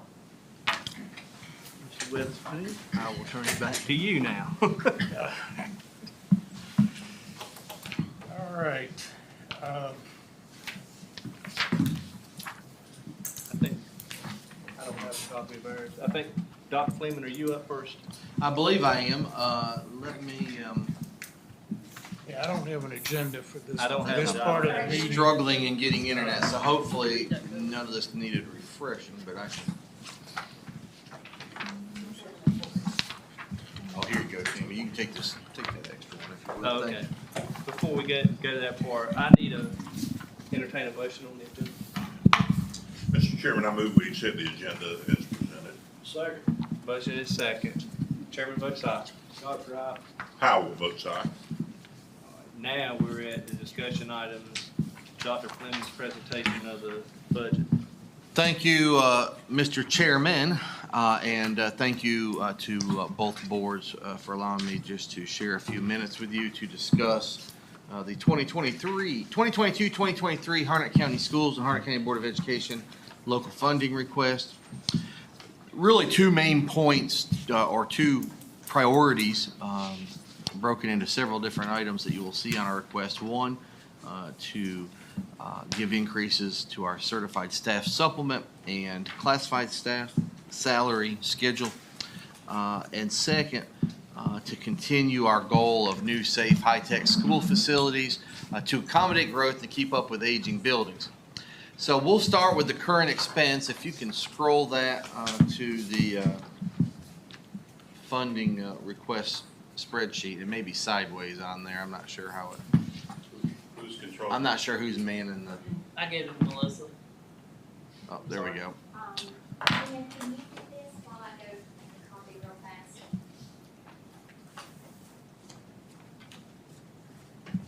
Probably page 4 after that, if I had to guess. 2, 3, maybe 5. Oh, I forgot about the budget message. There we go. So the 24.7 million at the very first line there, that represents our current local appropriation we're working under that was invested by you, our commissioners, for 21-22. And then everything beyond that is an expansion item for current expense or a capital outlay request. Our local supplement varies based on a step, not a set percentage. So we range from 6.67% supplement, which is the lowest in the region almost, for a 30-year master degree national board teacher, to 10.97% for a beginning teacher. So if you are a beginning teacher in North Carolina, you'll come to Harnett County. The state salary is $35,500, and then you will get to stack on top of that almost 11%. That percentage goes down the longer you stay in Harnett County, which sounds crazy and probably is, but that eventually dwindles all the way down to this 6.67%. Some school districts just have a set percentage, and then some have a percentage based on the step, or and most of them are like we are. It's a percentage based on the step, so the percentage changes based on the number of teachers you have. Because we have so many beginning teachers with all of the turnover and COVID and everything, of our 1,500 teachers, a little over 700 of them are first year beginning teachers. Or within the first 3 years or so. So what that means is that our percentage right now is a little higher than the years that we have more of an experienced staff. So right now, we're right in the neighborhood of 8.5% to 9%, where some years we've been 7.5%, 8%, a little above 8%. So we're closer to 9% right now. In terms of the supplement increase, every 1% you want to increase the teacher supplement will cost $900,000 in new money. So if we want to do some simple math there and just raise that to $100,000, or excuse me, to $1 million, raise it $100,000, say that on average a percent's $1 million. That means if you want to get to the lower end of Wake County supplement, 17%, you would need approximately $8 million in new funding to get us there. And I think there's been a lot of conversations, and I certainly agree with this, that we should have a percentage around Wake County. Hey, I think we all probably agree with that. But when it comes down to it, that's an $8 million ask if we were to ask for a starting set or an average or whatever, however you'd like to look at it, 17% supplement, which would put us again on the low end in Wake County. So that's one piece. So in this budget request right here, we're asking for 1% on average, which would get us close to that 10% that was a goal. There have been some to say, hey, we need more than 10, we need 15%. I agree. Anything above the 10 we can do is great, but we've got to get to 10. I think that keeps us in line with the counties that touch us, the smaller counties that touch us. But if we want to get to the Wake County numbers, you can see that's about an $8 million ask. This year, we're asking for just over $900,000 to increase that 1% for all teachers. We have the lowest elementary, middle, assistant principal, and principal supplements in the region, and so in that number there you see the certified supplement increase. That also includes increasing a $1,000 increase for our middle and elementary and middle principals. Thank you. The good thing is by increasing those supplements by $1,000, that's only about a $91,000 ask, which is still a lot of money, but still significant. Another piece of that 1.387 you see there would be our classified salaries. Our classified salaries are based on a salary schedule where teachers are based on years of experience and a bachelor's degree, or if you're grandfathered into the master's degree or a national board certified teacher. It's a little different with classified salaries. You're based on your job duties, and then it's based on years of experience after that. The schedules were developed in 2017, and as you know, school districts will be required to pay a minimum of $15 per hour starting this year. That's by state statute. This has created a compressed schedule, which we're working on internally to fix. We've also funded the salary schedule the first year by getting all classified employees on market rates based on their Harnett County Schools experience only. What that means is if I worked at, you can name the employer, we'll say Walmart. If I worked at Walmart for 20 years and had a salary, and then I come work for Harnett County Schools, and I've been in Harnett County for 3 years as a bookkeeper, I'm only being paid for those 3 years. The previous Walmart experience, in this example, does not count. And one of the things, especially with the labor shortages that we're seeing, the cost of living that has gone up, I think it is imperative for us to pay employees based on their previous experience. We really broke this down into 3 phases. One was funding the initial salary study, which we did this past year. Phase 2 is to give employees experience raises based off their state experience in orbit. Those would be anyone coming from a state agency, another school district, local government, whatever it may be, based off their orbit experience, giving them that experience. That covers a significant number of people. But then there are those that came to us again from a private employer, the Walmarts of the world, or wherever it may be. That's phase 3. Phase 3 requires a lot more work. We have to verify that experience. Those previous employers, those former employers have to sign saying that this employee did some type of a related job or was in a related position in their previous employer. Right now, to do both of these, we've been able to do some with the state experience, but in order to do the previous experience as well within a private employer, non-state agency, is approximately $137,228. I will say I'm shocked it's that low. I really thought it would be higher.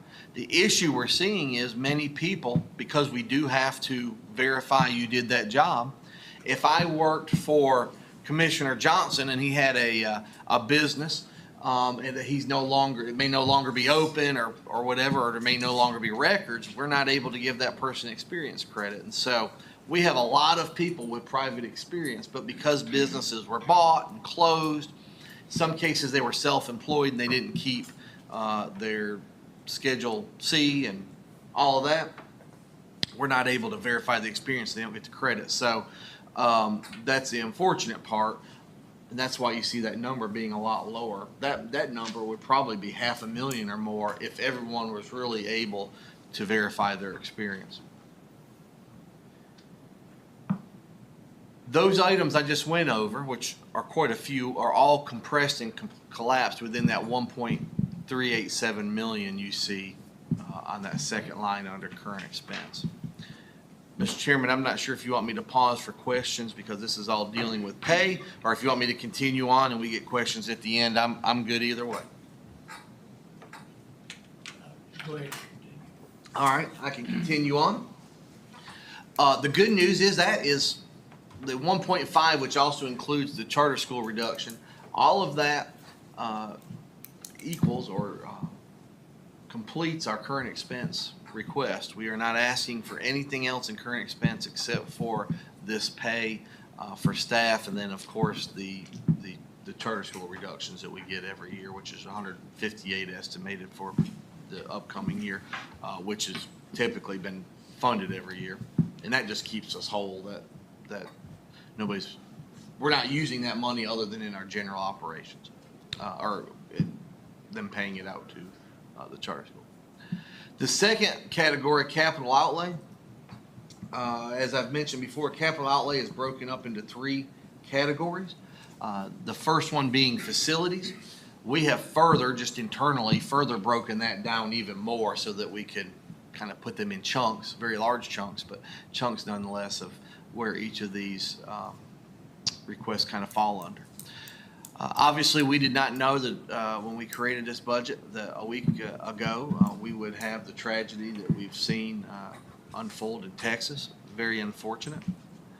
I think I spend probably every day in this job wondering what we can do to ensure that our students are safer.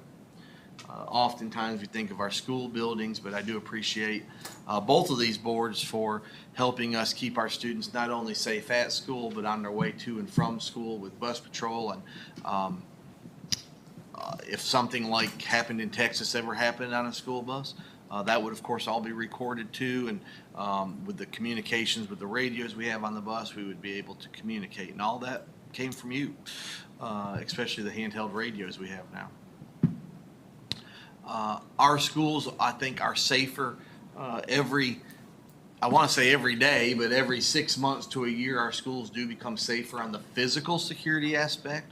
On the personnel aspect, we do have school resource officers in all our schools, but as we focus on capital outlay, we try to add throughout the year additional door lock upgrades, which is the RFID tag, which I am not wearing, but I should be. And also the security cameras as we're able to replace those. I will tell you, those two items, I think are essential in keeping our buildings hardened, as they call it, or the physical security aspects of our school. It is a non-negotiable in Harnett County Schools that our exterior doors remain locked. That, I believe, has been a rule before I was here. We keep our exterior doors locked. Are there times exterior doors are unlocked? There are. I won't go into all the specific details on that, but as staff comes in the morning, we do have doors that are manned that allow the staff to come in. And we're actually working on some areas there to try to find other ways for teachers to get in the building. The number one best way, without a doubt, for teachers to come in the building is just to use their badge on an RFID door lock. Doors always closed. Teachers or staff are the only ones that have them. And, there's no keys involved. There's no students that have, their badges obviously don't unlock the doors. And we've got to keep doing that. All of our front doors, people have asked me, do we really truly have a single point entry in our schools? We do. 100% of our schools have front doors that are locked, with the exception of the early college, but that's still a manned facility that people can, it's still a secure entrance. But you have to always step into another area before you can get into the population of the school. And in many cases, that work was done by our maintenance staff or contractors, to where we've converted principal offices into the entrance of the school. We've converted AP offices into the front entrance of the school, so that we can have a vestibule or some type of barrier between the front door of that school and the population, the main population of the school. And that's something I'm very proud of. In fact, sometimes I'm scrolling through Facebook and I saw something interesting from the western side of the state.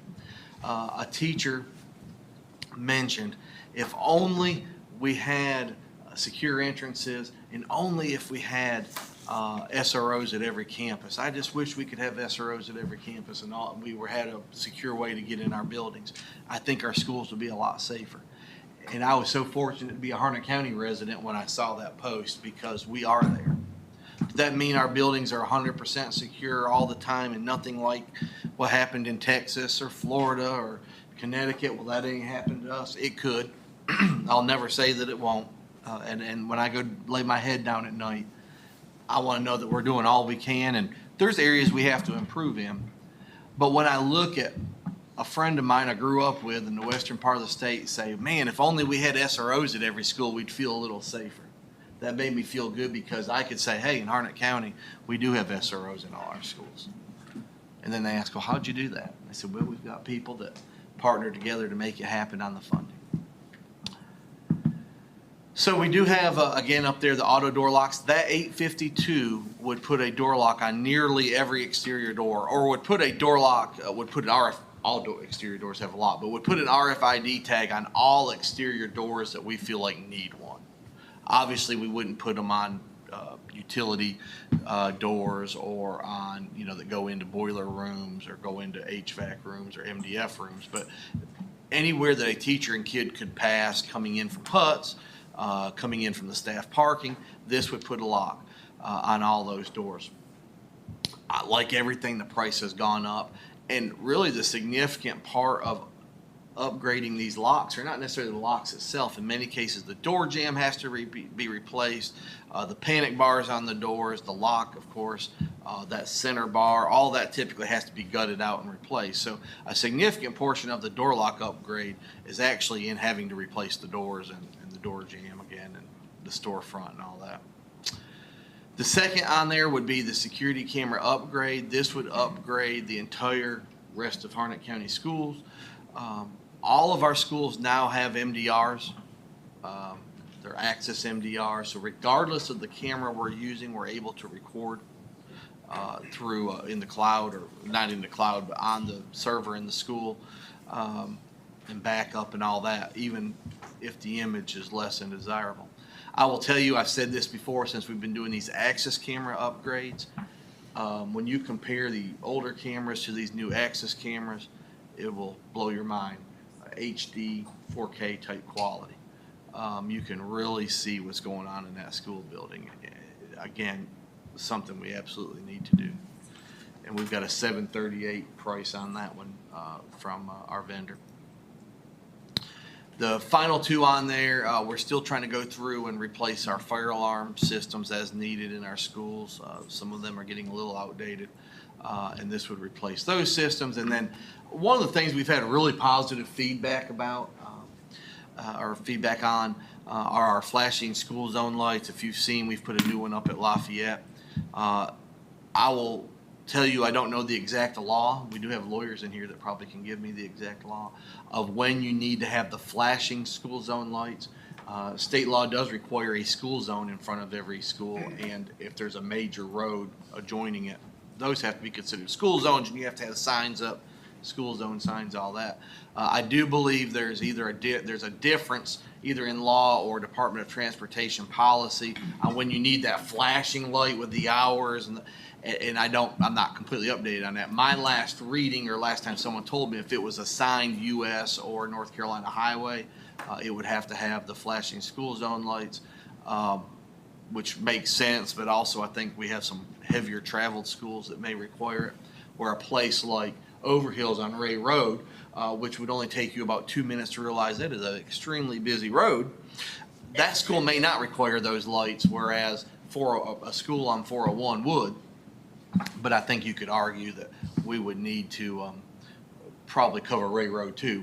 But it's not funded by DOT. A lot of people believe that, but we are asking $90,000 to replace the signs at Western, Johnsonville, the two Western schools, Johnsonville Elementary, and then the 3 Overhill schools. And then I mentioned the fire alarm system upgrade.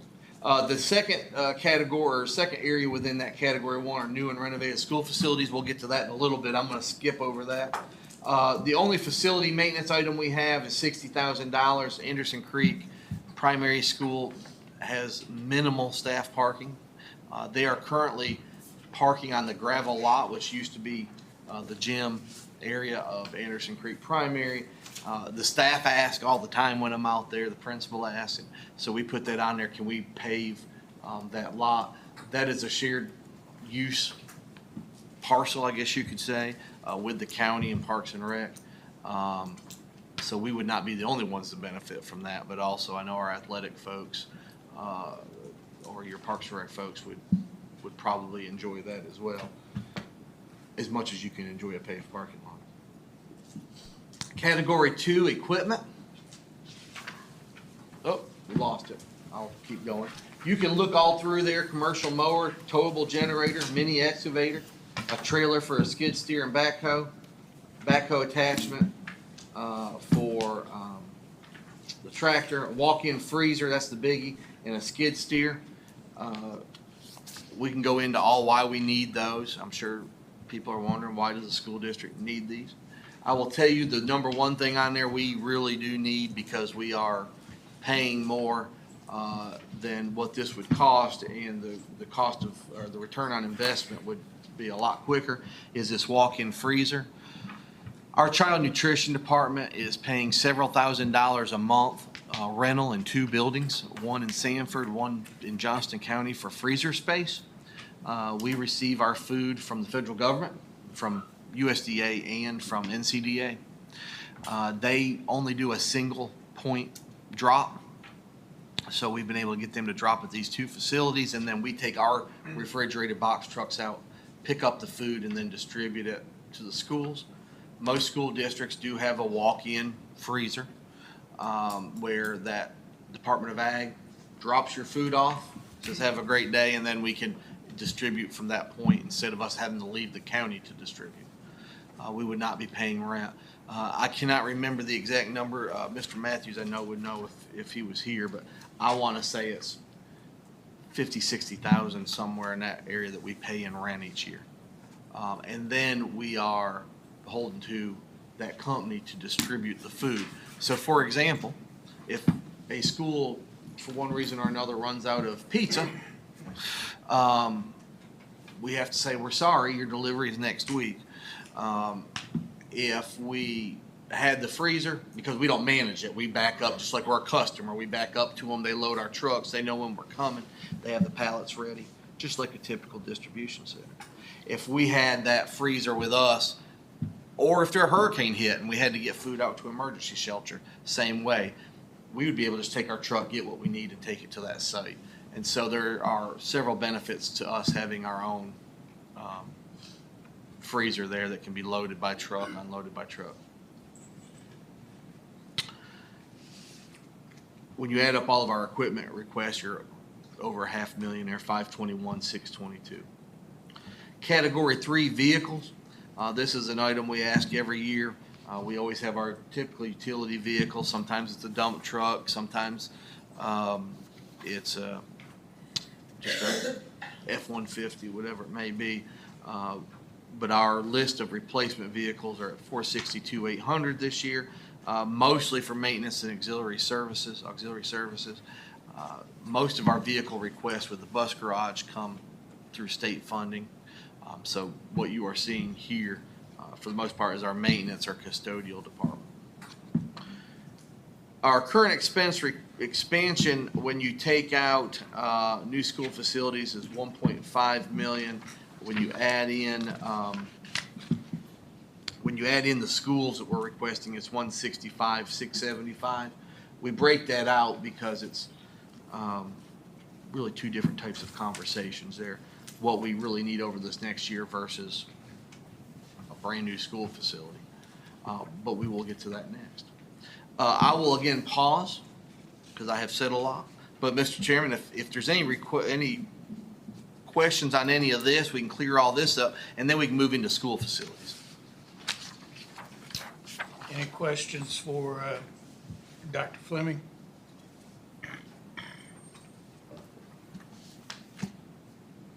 All right. Move right on. We'll keep on moving.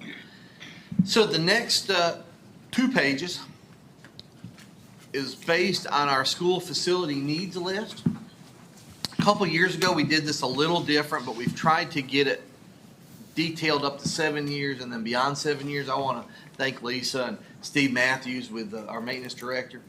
Because of the capital improvement plan, which I do believe has helped us, hopefully it's helped the county too, but it has helped us because now we know kind of how far we need to look in planning and being able to get those items slotted within the CIP. And so we readjusted the way we did our facility needs. We kind of have the current and approved projects. I'll get to those in a second. That's what's happening today. Then we have a tier 1. By the way, the tier 1, 2, and 3, and the years within those tier 1, 2, 3, and 4, and then those years, that's very arbitrary. As 2 boards, if we ever need to change the way we look at that, we can. We just needed a way to break that down. And so that was something we do internally that we're sharing with you. But we consider a tier 1 something that's not funded, but that's immediate. Tier 2 projects, 2 to 3 years. Tier 4, 4 to 7, because that's within the CIP. And then tier 4, a little further down the road, beyond those 7 years, not as refined. You're not as far into the weeds on cost. But we put it there just so it's on the radar.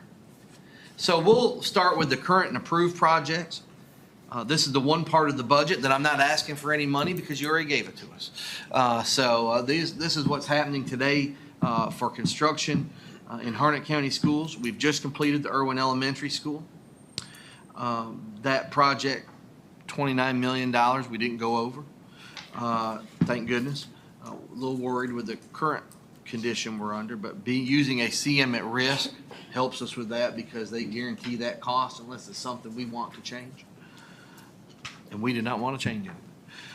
Northwest Harnett Elementary School, that is going up as we speak. That school with the increase in materials that we've seen, increase in labor cost. Again, we don't anticipate that going over budget at all. Budget at $40 million. That does not include the $10 million for the grant that we received, the public school needs-based grant. So you can take $10 million off of that, but it's a $40 million school. It's just $10 million of the price tag has been paid or will be paid. We have 2 phases. We broke this up because of funding at Johnsonville and timing. Phase 1, new cafeteria, new windows. Cafeteria, I believe the roof is almost finished with it, and it'll go pretty quick after that. We anticipate, again, our issue there has been the labor issue.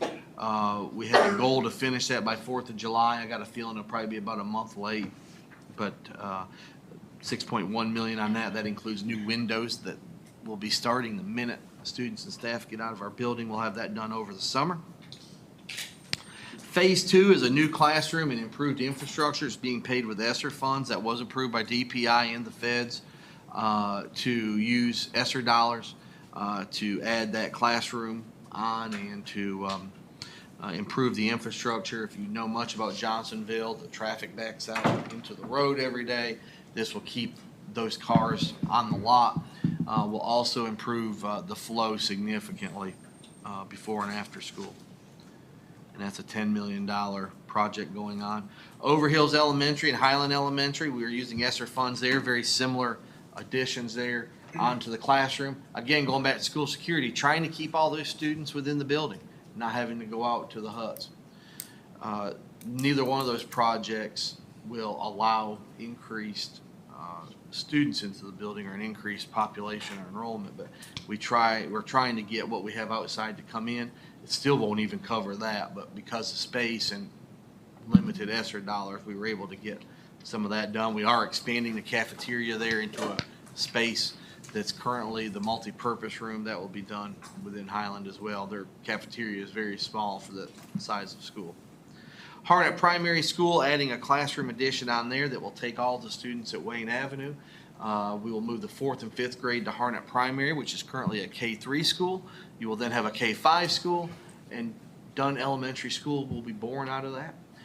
We are actually planning on making that transition earlier than the building is ready, so that we can run both of those school buildings under one school title, one principal, one administration there. And that decision was made basically from a curriculum and instruction standpoint. After that, we are going to use ESSER dollars, about a little over $2.5 million to renovate the former county library, gifted to us from the commissioners. We're excited to get over there. We'll have a little bigger board. We're gonna have more technology. We'll be able to broadcast our meetings a little or similar to the way the commissioners do now. Right now, we're only able to really do an audio stream off of a computer, and so that creates some issues for us that we're hoping to alleviate. We will then consolidate our curriculum and instruction staff into one building in downtown Lillington. And then finally, a little small project we have with the opening of Irwin. We are able to have a staff development center that we've needed for a very, very long time. We're going to spend about $30,000 to reconfigure the entrance to Gentry, and that will be a meeting space where we can have principal meetings, or we can have professional development for our staff. We are really lacking in large meeting spaces for professional development. And so what does that cause? Well, then it causes our PD to go online. And so we're expected to teach our students in person. We're doing a wonderful job being back in person, but a lot of our professional development is still done over Zoom and Google Meet, for the simple fact that we don't have space to put more than just one school or faculty in one place. So if we want to do district staff development, we just really don't have the room. And that will help us with that. And it's very similar to what Cumberland County has right now. So those are our current projects. Our Tier 1, I won't go in detail after Tier 1 on everything, but I do want to cover the Tier 1 projects, and then you can kind of see, and any questions you have, we can talk about the other tiers. But we are opening a new early college at Ben Haven. We anticipate about $100,000 cost to get the old school, which the county did a wonderful job. Most of that's in equipment and just building out some a principal's office, a front office, those types of things that are not in the building. New school transportation facility, we're pre-COVID estimating a $6 million cost. As we all know, with escalation, I'm sure that's significantly more now. That is to keep us up with the current requirement from DPI. I want to say it's 14 or 16 bays. We're currently operating in less than 6 bays for a school district with 300 buses and nearly 20,000 students. I was told the bus garage was too small back even in the late 60s. So It's really too small now. A new custodial and storage facility at our warehouse campus. Thanks to you and thanks to the town of Lillington, we are able to move our custodial building over on McKinney, excuse me, not McKinney, but Alexander, our temporary home for our custodial department and our storage.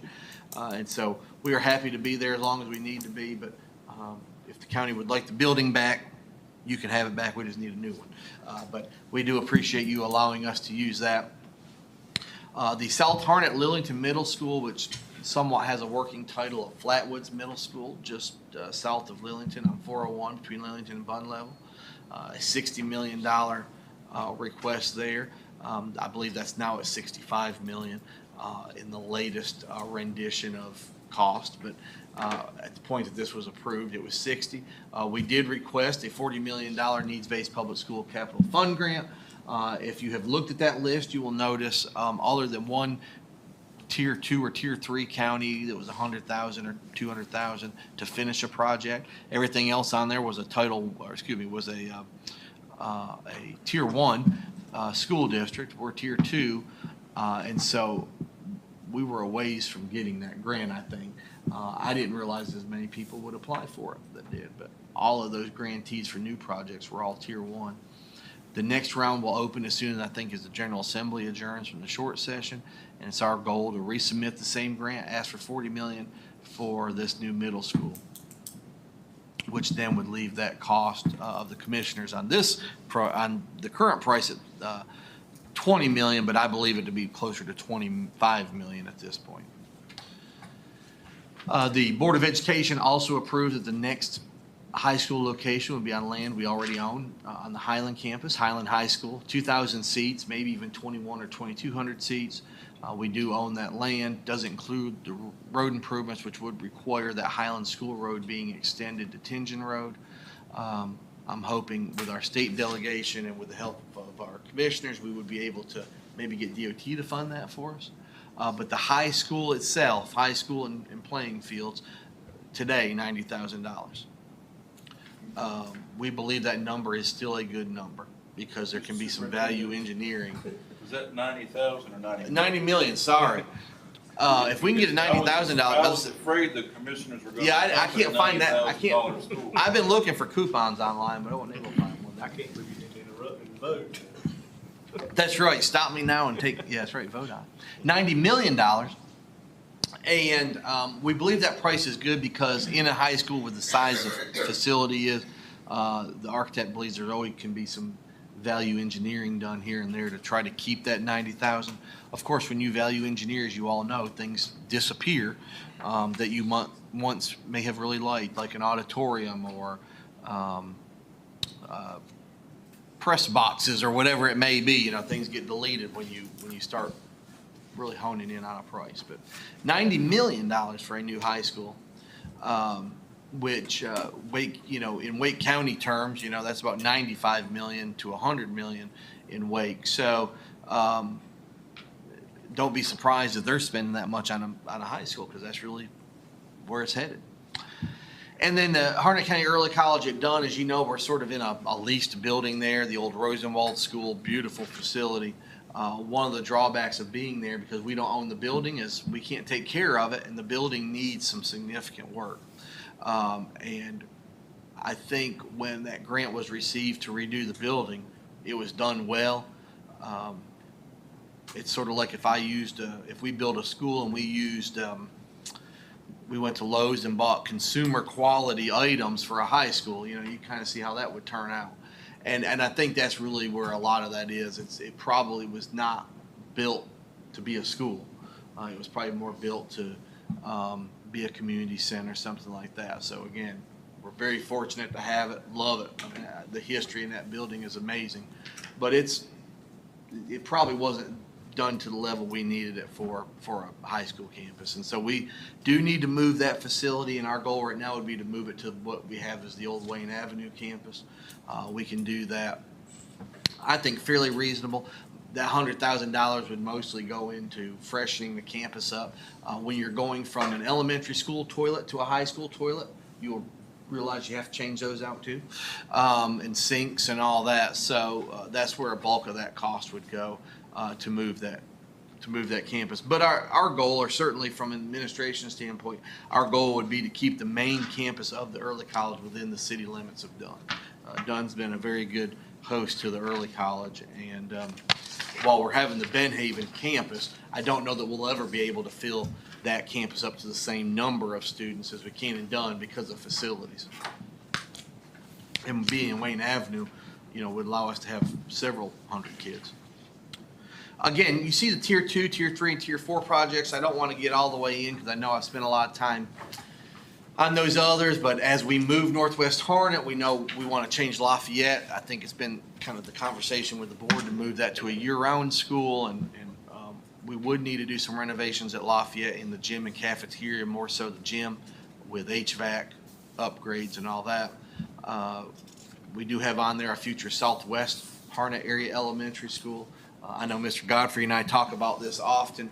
In my mind, it's sort of somewhere between the Cumberland County line and Johnsonville, somewhere off of 87, is where we would think that school would need to land, mainly to handle those large subdivisions, currently and future subdivisions.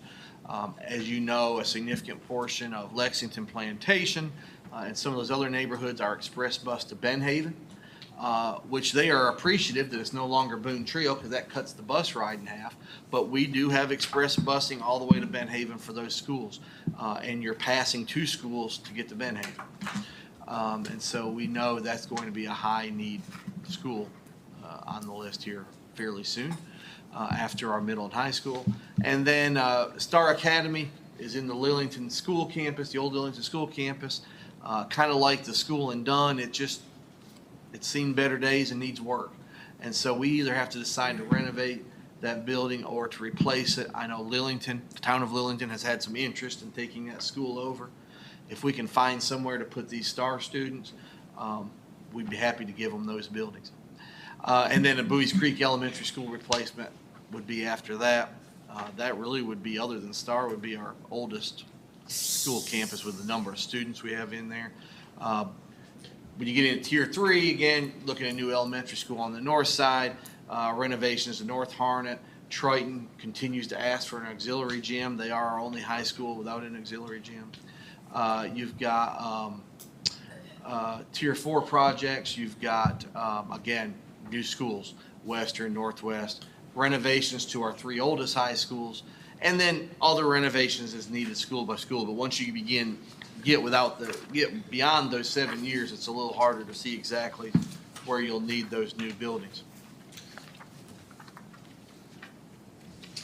Mr. Chairman, that concludes our review of the Board of Education's budget request. Happy to answer any questions anyone may have.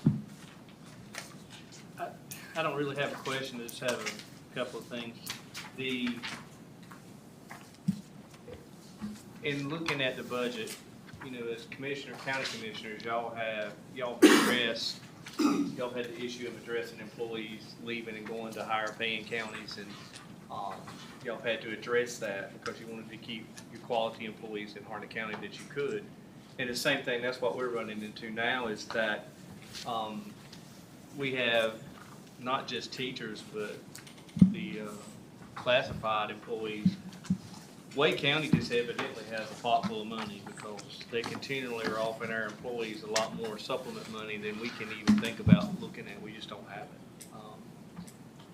The schools that we put in here to do these upgrades as much as we can with the ESSER money, but Harnett County is growing so fast. For such a long period of time, there had not been any schools built. With the growth that we're having right now, the only way we can stay caught up is to start now and trying to get schools online to be built. In some of these schools, from the beginning, when we start, the school board decides we want to build this school, we want to build it at this location. Once we start that process to get it funded and everything else, it usually takes a year or more just to get that before you even break ground, and then construction a year and a half, 2 years. So when you're looking today at the number of schools we need, number of seats we need, if you tried to fill all those seats today, you're still multiple years out being able to fill those seats, and by then you have more growth. So I know money doesn't grow on trees, I understand that. It's just, we're behind the 8 ball when it comes to building space. We just don't have enough seats. And I would emphasize with the auto door locks and security upgrades, anything like that, I think that is such a priority that maybe some other things have to be done at a later date, but I think those items definitely have to be addressed at this next budget. That's all. I agree with you on the safety issue. Mr. Chairman, I'd like to thank the county manager's office and the board of commissioners. I think all of you have done a wonderful job. I think we've worked together better in the past year than we ever have. And I'd like to express my appreciation for what you've helped us do. And I hope we can continue to work together like this, because like Mr. Jagger said, we are far behind. In the 90s and early 2000s, nothing was done, and that's the reason we're so far behind. Now we see everything ballooning, and like he said, money doesn't grow on trees, but we're gonna have to do something. We're gonna have to try to keep up as best we can with salaries for our employees and new schools too. So I'd like to thank you all, though, for working with us like you have. I think we've had the best cohesiveness that any boards have had that I can remember anyway. So again, thank you so much for what you've done for us. Mr. Chairman, first of all, I'd like to thank Dr. Fleming for the large amount of work that went into preparing this budget. We greatly appreciate your efforts on this. And I'd like to also thank our members, our county manager and his staff, and also members of the Board of Commissioners for what you have provided. In the past, we've made great strides, as we all know, plenty more to be done, and we would greatly appreciate your consideration for these future projects, particularly the safety issues and so forth. We appreciate what you've done in helping us upgrade that to this point. We also greatly appreciate your further consideration for continuing that. As well, I'd like to personally thank each of you for the money expended to build the new Irwin Elementary School. We had the ribbon cutting last week, and I greatly appreciate the commissioners and board members that could attend. It's good to see you there. That's a great asset to the Irwin community, and the residents and citizens are greatly appreciative, and we greatly appreciate the funding for that. And anything you can do, not only for, as Commissioner Jagger said, we're behind the 8 ball as far as school construction, anything you can do to help us in that regard, and also to help us increase the teacher supplements. Every little bit helps in that regard, and we just greatly appreciate all consideration you give toward this. Thank you. I echo what Don said. I appreciate the willingness of the school board to work with us, to be understanding when we can't do something, and you know, education is extremely important. There's no question about that.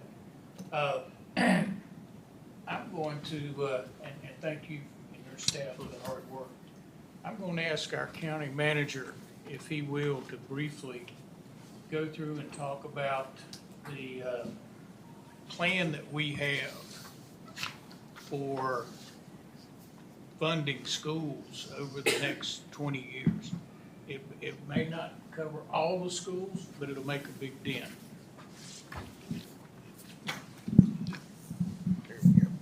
Grab the mic, that way make sure everyone can hear me.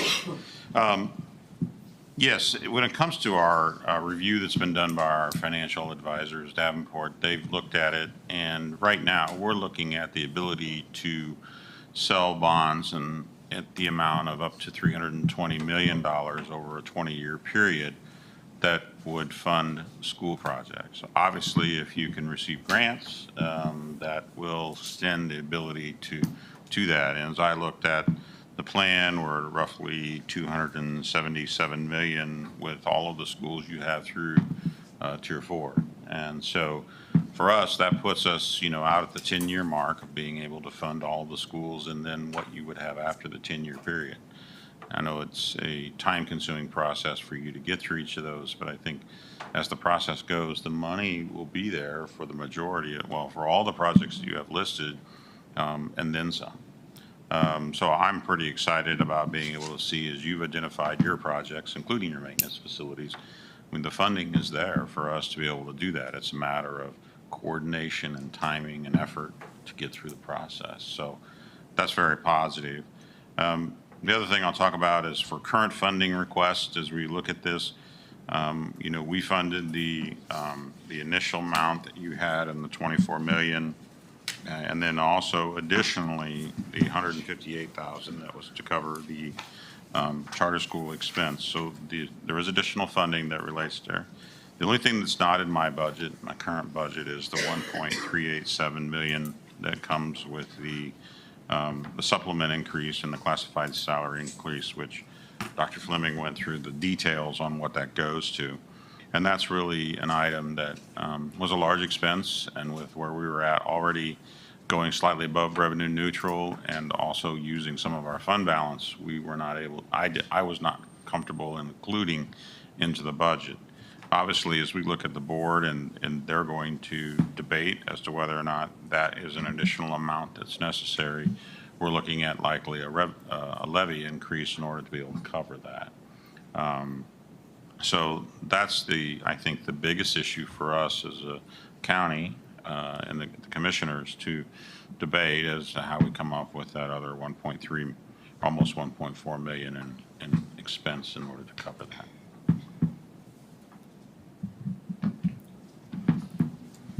Thank you, Mr. Trout. Appreciate that. Any other questions or comments from anyone? School board, county board? Yes, ma'am.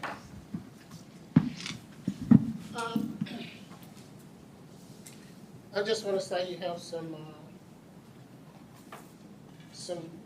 very important items on the wish list here for funding and increases for classified teachers assistants, and there was another one up there. Funding for that, I think, safety, the locks and all of that on the doors. I think these are very, very important issues on the budget here that we need to find a way to address. My question for you all is that, I know we got ARPA funding, and the school board got some ARPA funding.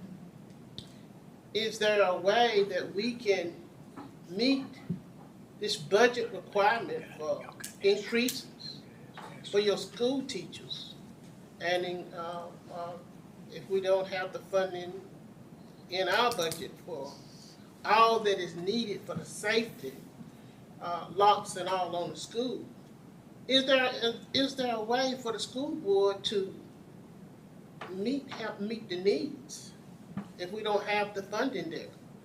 Because I know you all got money from Washington. That's right.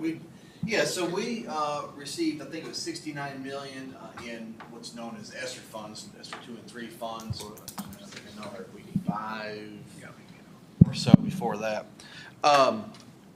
So one, on paying staff with ESSER dollars, the only thing, because it is a grant and it's non-recurring, the only thing we can do there are pay bonuses, which we've done and hopefully we can continue to do, but that cannot be sustained. It's not subject to retirement. It's not anything that can be sustained as salary. So to answer your first question, we can't pay salary increases or supplements from ESSER other than just one-time bonuses. The second piece of that, could the auto door lock upgrades and security cameras, I don't know about the security cameras so much, could auto door lock upgrades possibly be paid with ESSER funds? It could. It's just one of those, it's like a shell game, right? We are using so much, 45 million or so, 46 million are being used, of ESSER dollars are being used for school construction. So let's say, for example, the door locks, 852,000, could we pay that out of COVID money? We could, but then we'd have to come to you and ask for 852 to finish one of our school construction projects. So it's really a rob Peter to pay Paul type situation. We are one of the few school districts in North Carolina that is using a significant portion of our COVID relief dollars, or ESSER funds, elementary, secondary education relief funds, to pay for true school construction and adding on to classrooms and renovating office space. Mainly, the main reason why the superintendents talked to me is they weren't ready. So when the money came, we already had our list ready to go for really you guys to help us with, and it ended up that we were able to use COVID dollars, and so that's one of the things that we believe we can get all that spent by the deadline. We have been notified by U.S. Department of Education that because of the slowdowns with construction right now, that if it is for school construction, we would probably get a year extension on the money. We don't get any extra money, but we have extra time to finish those projects. So to answer your question on, for example, door locks and cameras, could we use them? Yeah, we probably could, but then we'd come and ask for money to finish the Johnsonville projects or those classroom additions. So it's really kind of a one-for-one type thing there. Dr. Fleming, I'd like to add just a little bit to that. I'm not asking for the school board to pay. Right. Whole fee that it's going to take in order to secure the schools with door locks and all of that. And the reason I bring these issues up and these subjects up is because I think that's the most important thing, the door locks, securing the door locks of the school. Also, we have seen over the number of years how we are losing teachers, and we're losing good teachers to other counties because other counties are paying them more. Mm-hmm. It's just like with the county employees. Sure. We're gonna have to find a way to offset this, even if we have to put our thinking caps on the school board as well as the county commissioners, because these issues are very important. We must retain good teachers, and they must be paid for what they're worth. Yeah, absolutely. As the same with non-classified employees. Mm-hmm. I don't only speak for classified, I speak for non-classified employees too. It's time for Harnett County to step up to the plate and recognize that our employees are valuable to this county. Absolutely. And that's the only thing I'm saying. I think that putting our thinking caps on and figuring out a way where we can accomplish these things is valuable to both parties. Mm-hmm. Absolutely. Dr. Fleming, I would just wanted to, the ESSER fund money, when the school board, we were meeting about it, we had those discussions, but we felt the locks are such an important item, getting all the door, all that stuff, all that is so important. But we felt it would be the first step in getting the students safe would be to get them in a building. Right. And so that's why we chose to spend that money to build actual buildings to put the kids in. And we were going to come to y'all to try to help fund the locking systems. The ESSER money that we could use to, as Dr. Fleming told you, that we could not supplement salaries, but we were able to give bonuses, and we gave, do you know the total amount? We gave a lot of money to the teachers trying to, and the classified and the certified. We gave bonuses both directions. And they range kind of in that $2,000 to $5,000 range. I don't have the total amount that we paid out, but that's almost your gap between the 50 in construction and the 70 we're receiving. We did have to use a certain percentage for learning loss, so we did have some remedial programs, technology we purchased with it too. So that was the direction we were thinking when we did that, and I didn't say a while ago, but I do, Chairman Witherspoon, I do appreciate the information transfer between the two boards, and that makes the ability to communicate, get things done so much easier. And it just, just in what your county manager said a while ago about the direction you're headed to try to fund the schools in the future, takes a lot of anxiety from us in that, we're sitting there looking at the numbers and We hadn't got our ORAD numbers for this year yet. And I know they're probably gonna be pretty scary when we get them. I understand with the projections that they're gonna probably give us. But knowing what he has informed us here does give a little bit of light on the horizon now. Well, that's why I wanted, we talk, we talk about it. We, the county commissioners, we talk about it. We heard this plan. We adopted it. But we forgot to tell you guys. So I felt like this was a good time to, bring y'all up to speed with what we're looking at here. Well, that's awesome. I, as a board member, really appreciate the communication now. It's Like I said, it's better than it's ever been here. I hope it continues. I got a question, please, sir. The 1.387 for supplement increase in classified staff salary. You put down increase local supplement, provide salary increases to classified staff and associated paid benefits. Can you break those out as to how much is each one of those is? Yes. And I know, Tammy, we went through, and I do know that a part of that with the the school-based administrator local supplement, that number is actually a little lower. We were basing it on $2,000 per principal, which they would appreciate, but the intent was $1,000, so I didn't want to come with double the request and then say it was only $1,000. The breakdown that I have you want the breakdown of each item, is that correct? Yes, sir. So the increased school-based administrator local supplement is $90,970. And what that will do is give each of our principals and assistant principals approximately $1,000. That would not include the 4 comprehensive high school principals because they're on a different supplement schedule. Our high school principals have some of the highest supplement, and then our elementary and middle have the lowest. 900,000, and to be exact, 900,331.78 would increase that local supplement by 1%.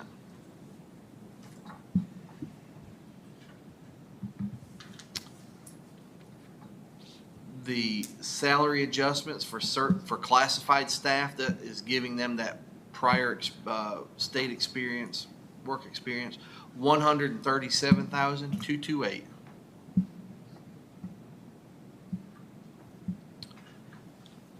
And then finally, because the hospitalization, retirement, and all that has gone up so much, the state covers it for state employees, they don't for local, and so we're asking for $149,693, and that's an increase, this coverage for the increased employer paid benefits that we have to pay for existing employees. That's the disadvantage of having locally paid employees, is the fact the state does not cover, and the state health insurance, I think, is close to $7,000 a year now. And the retirement percentage goes up as well each year. All right, thanks, sir. So that should equal somewhere in the neighborhood of 1.278.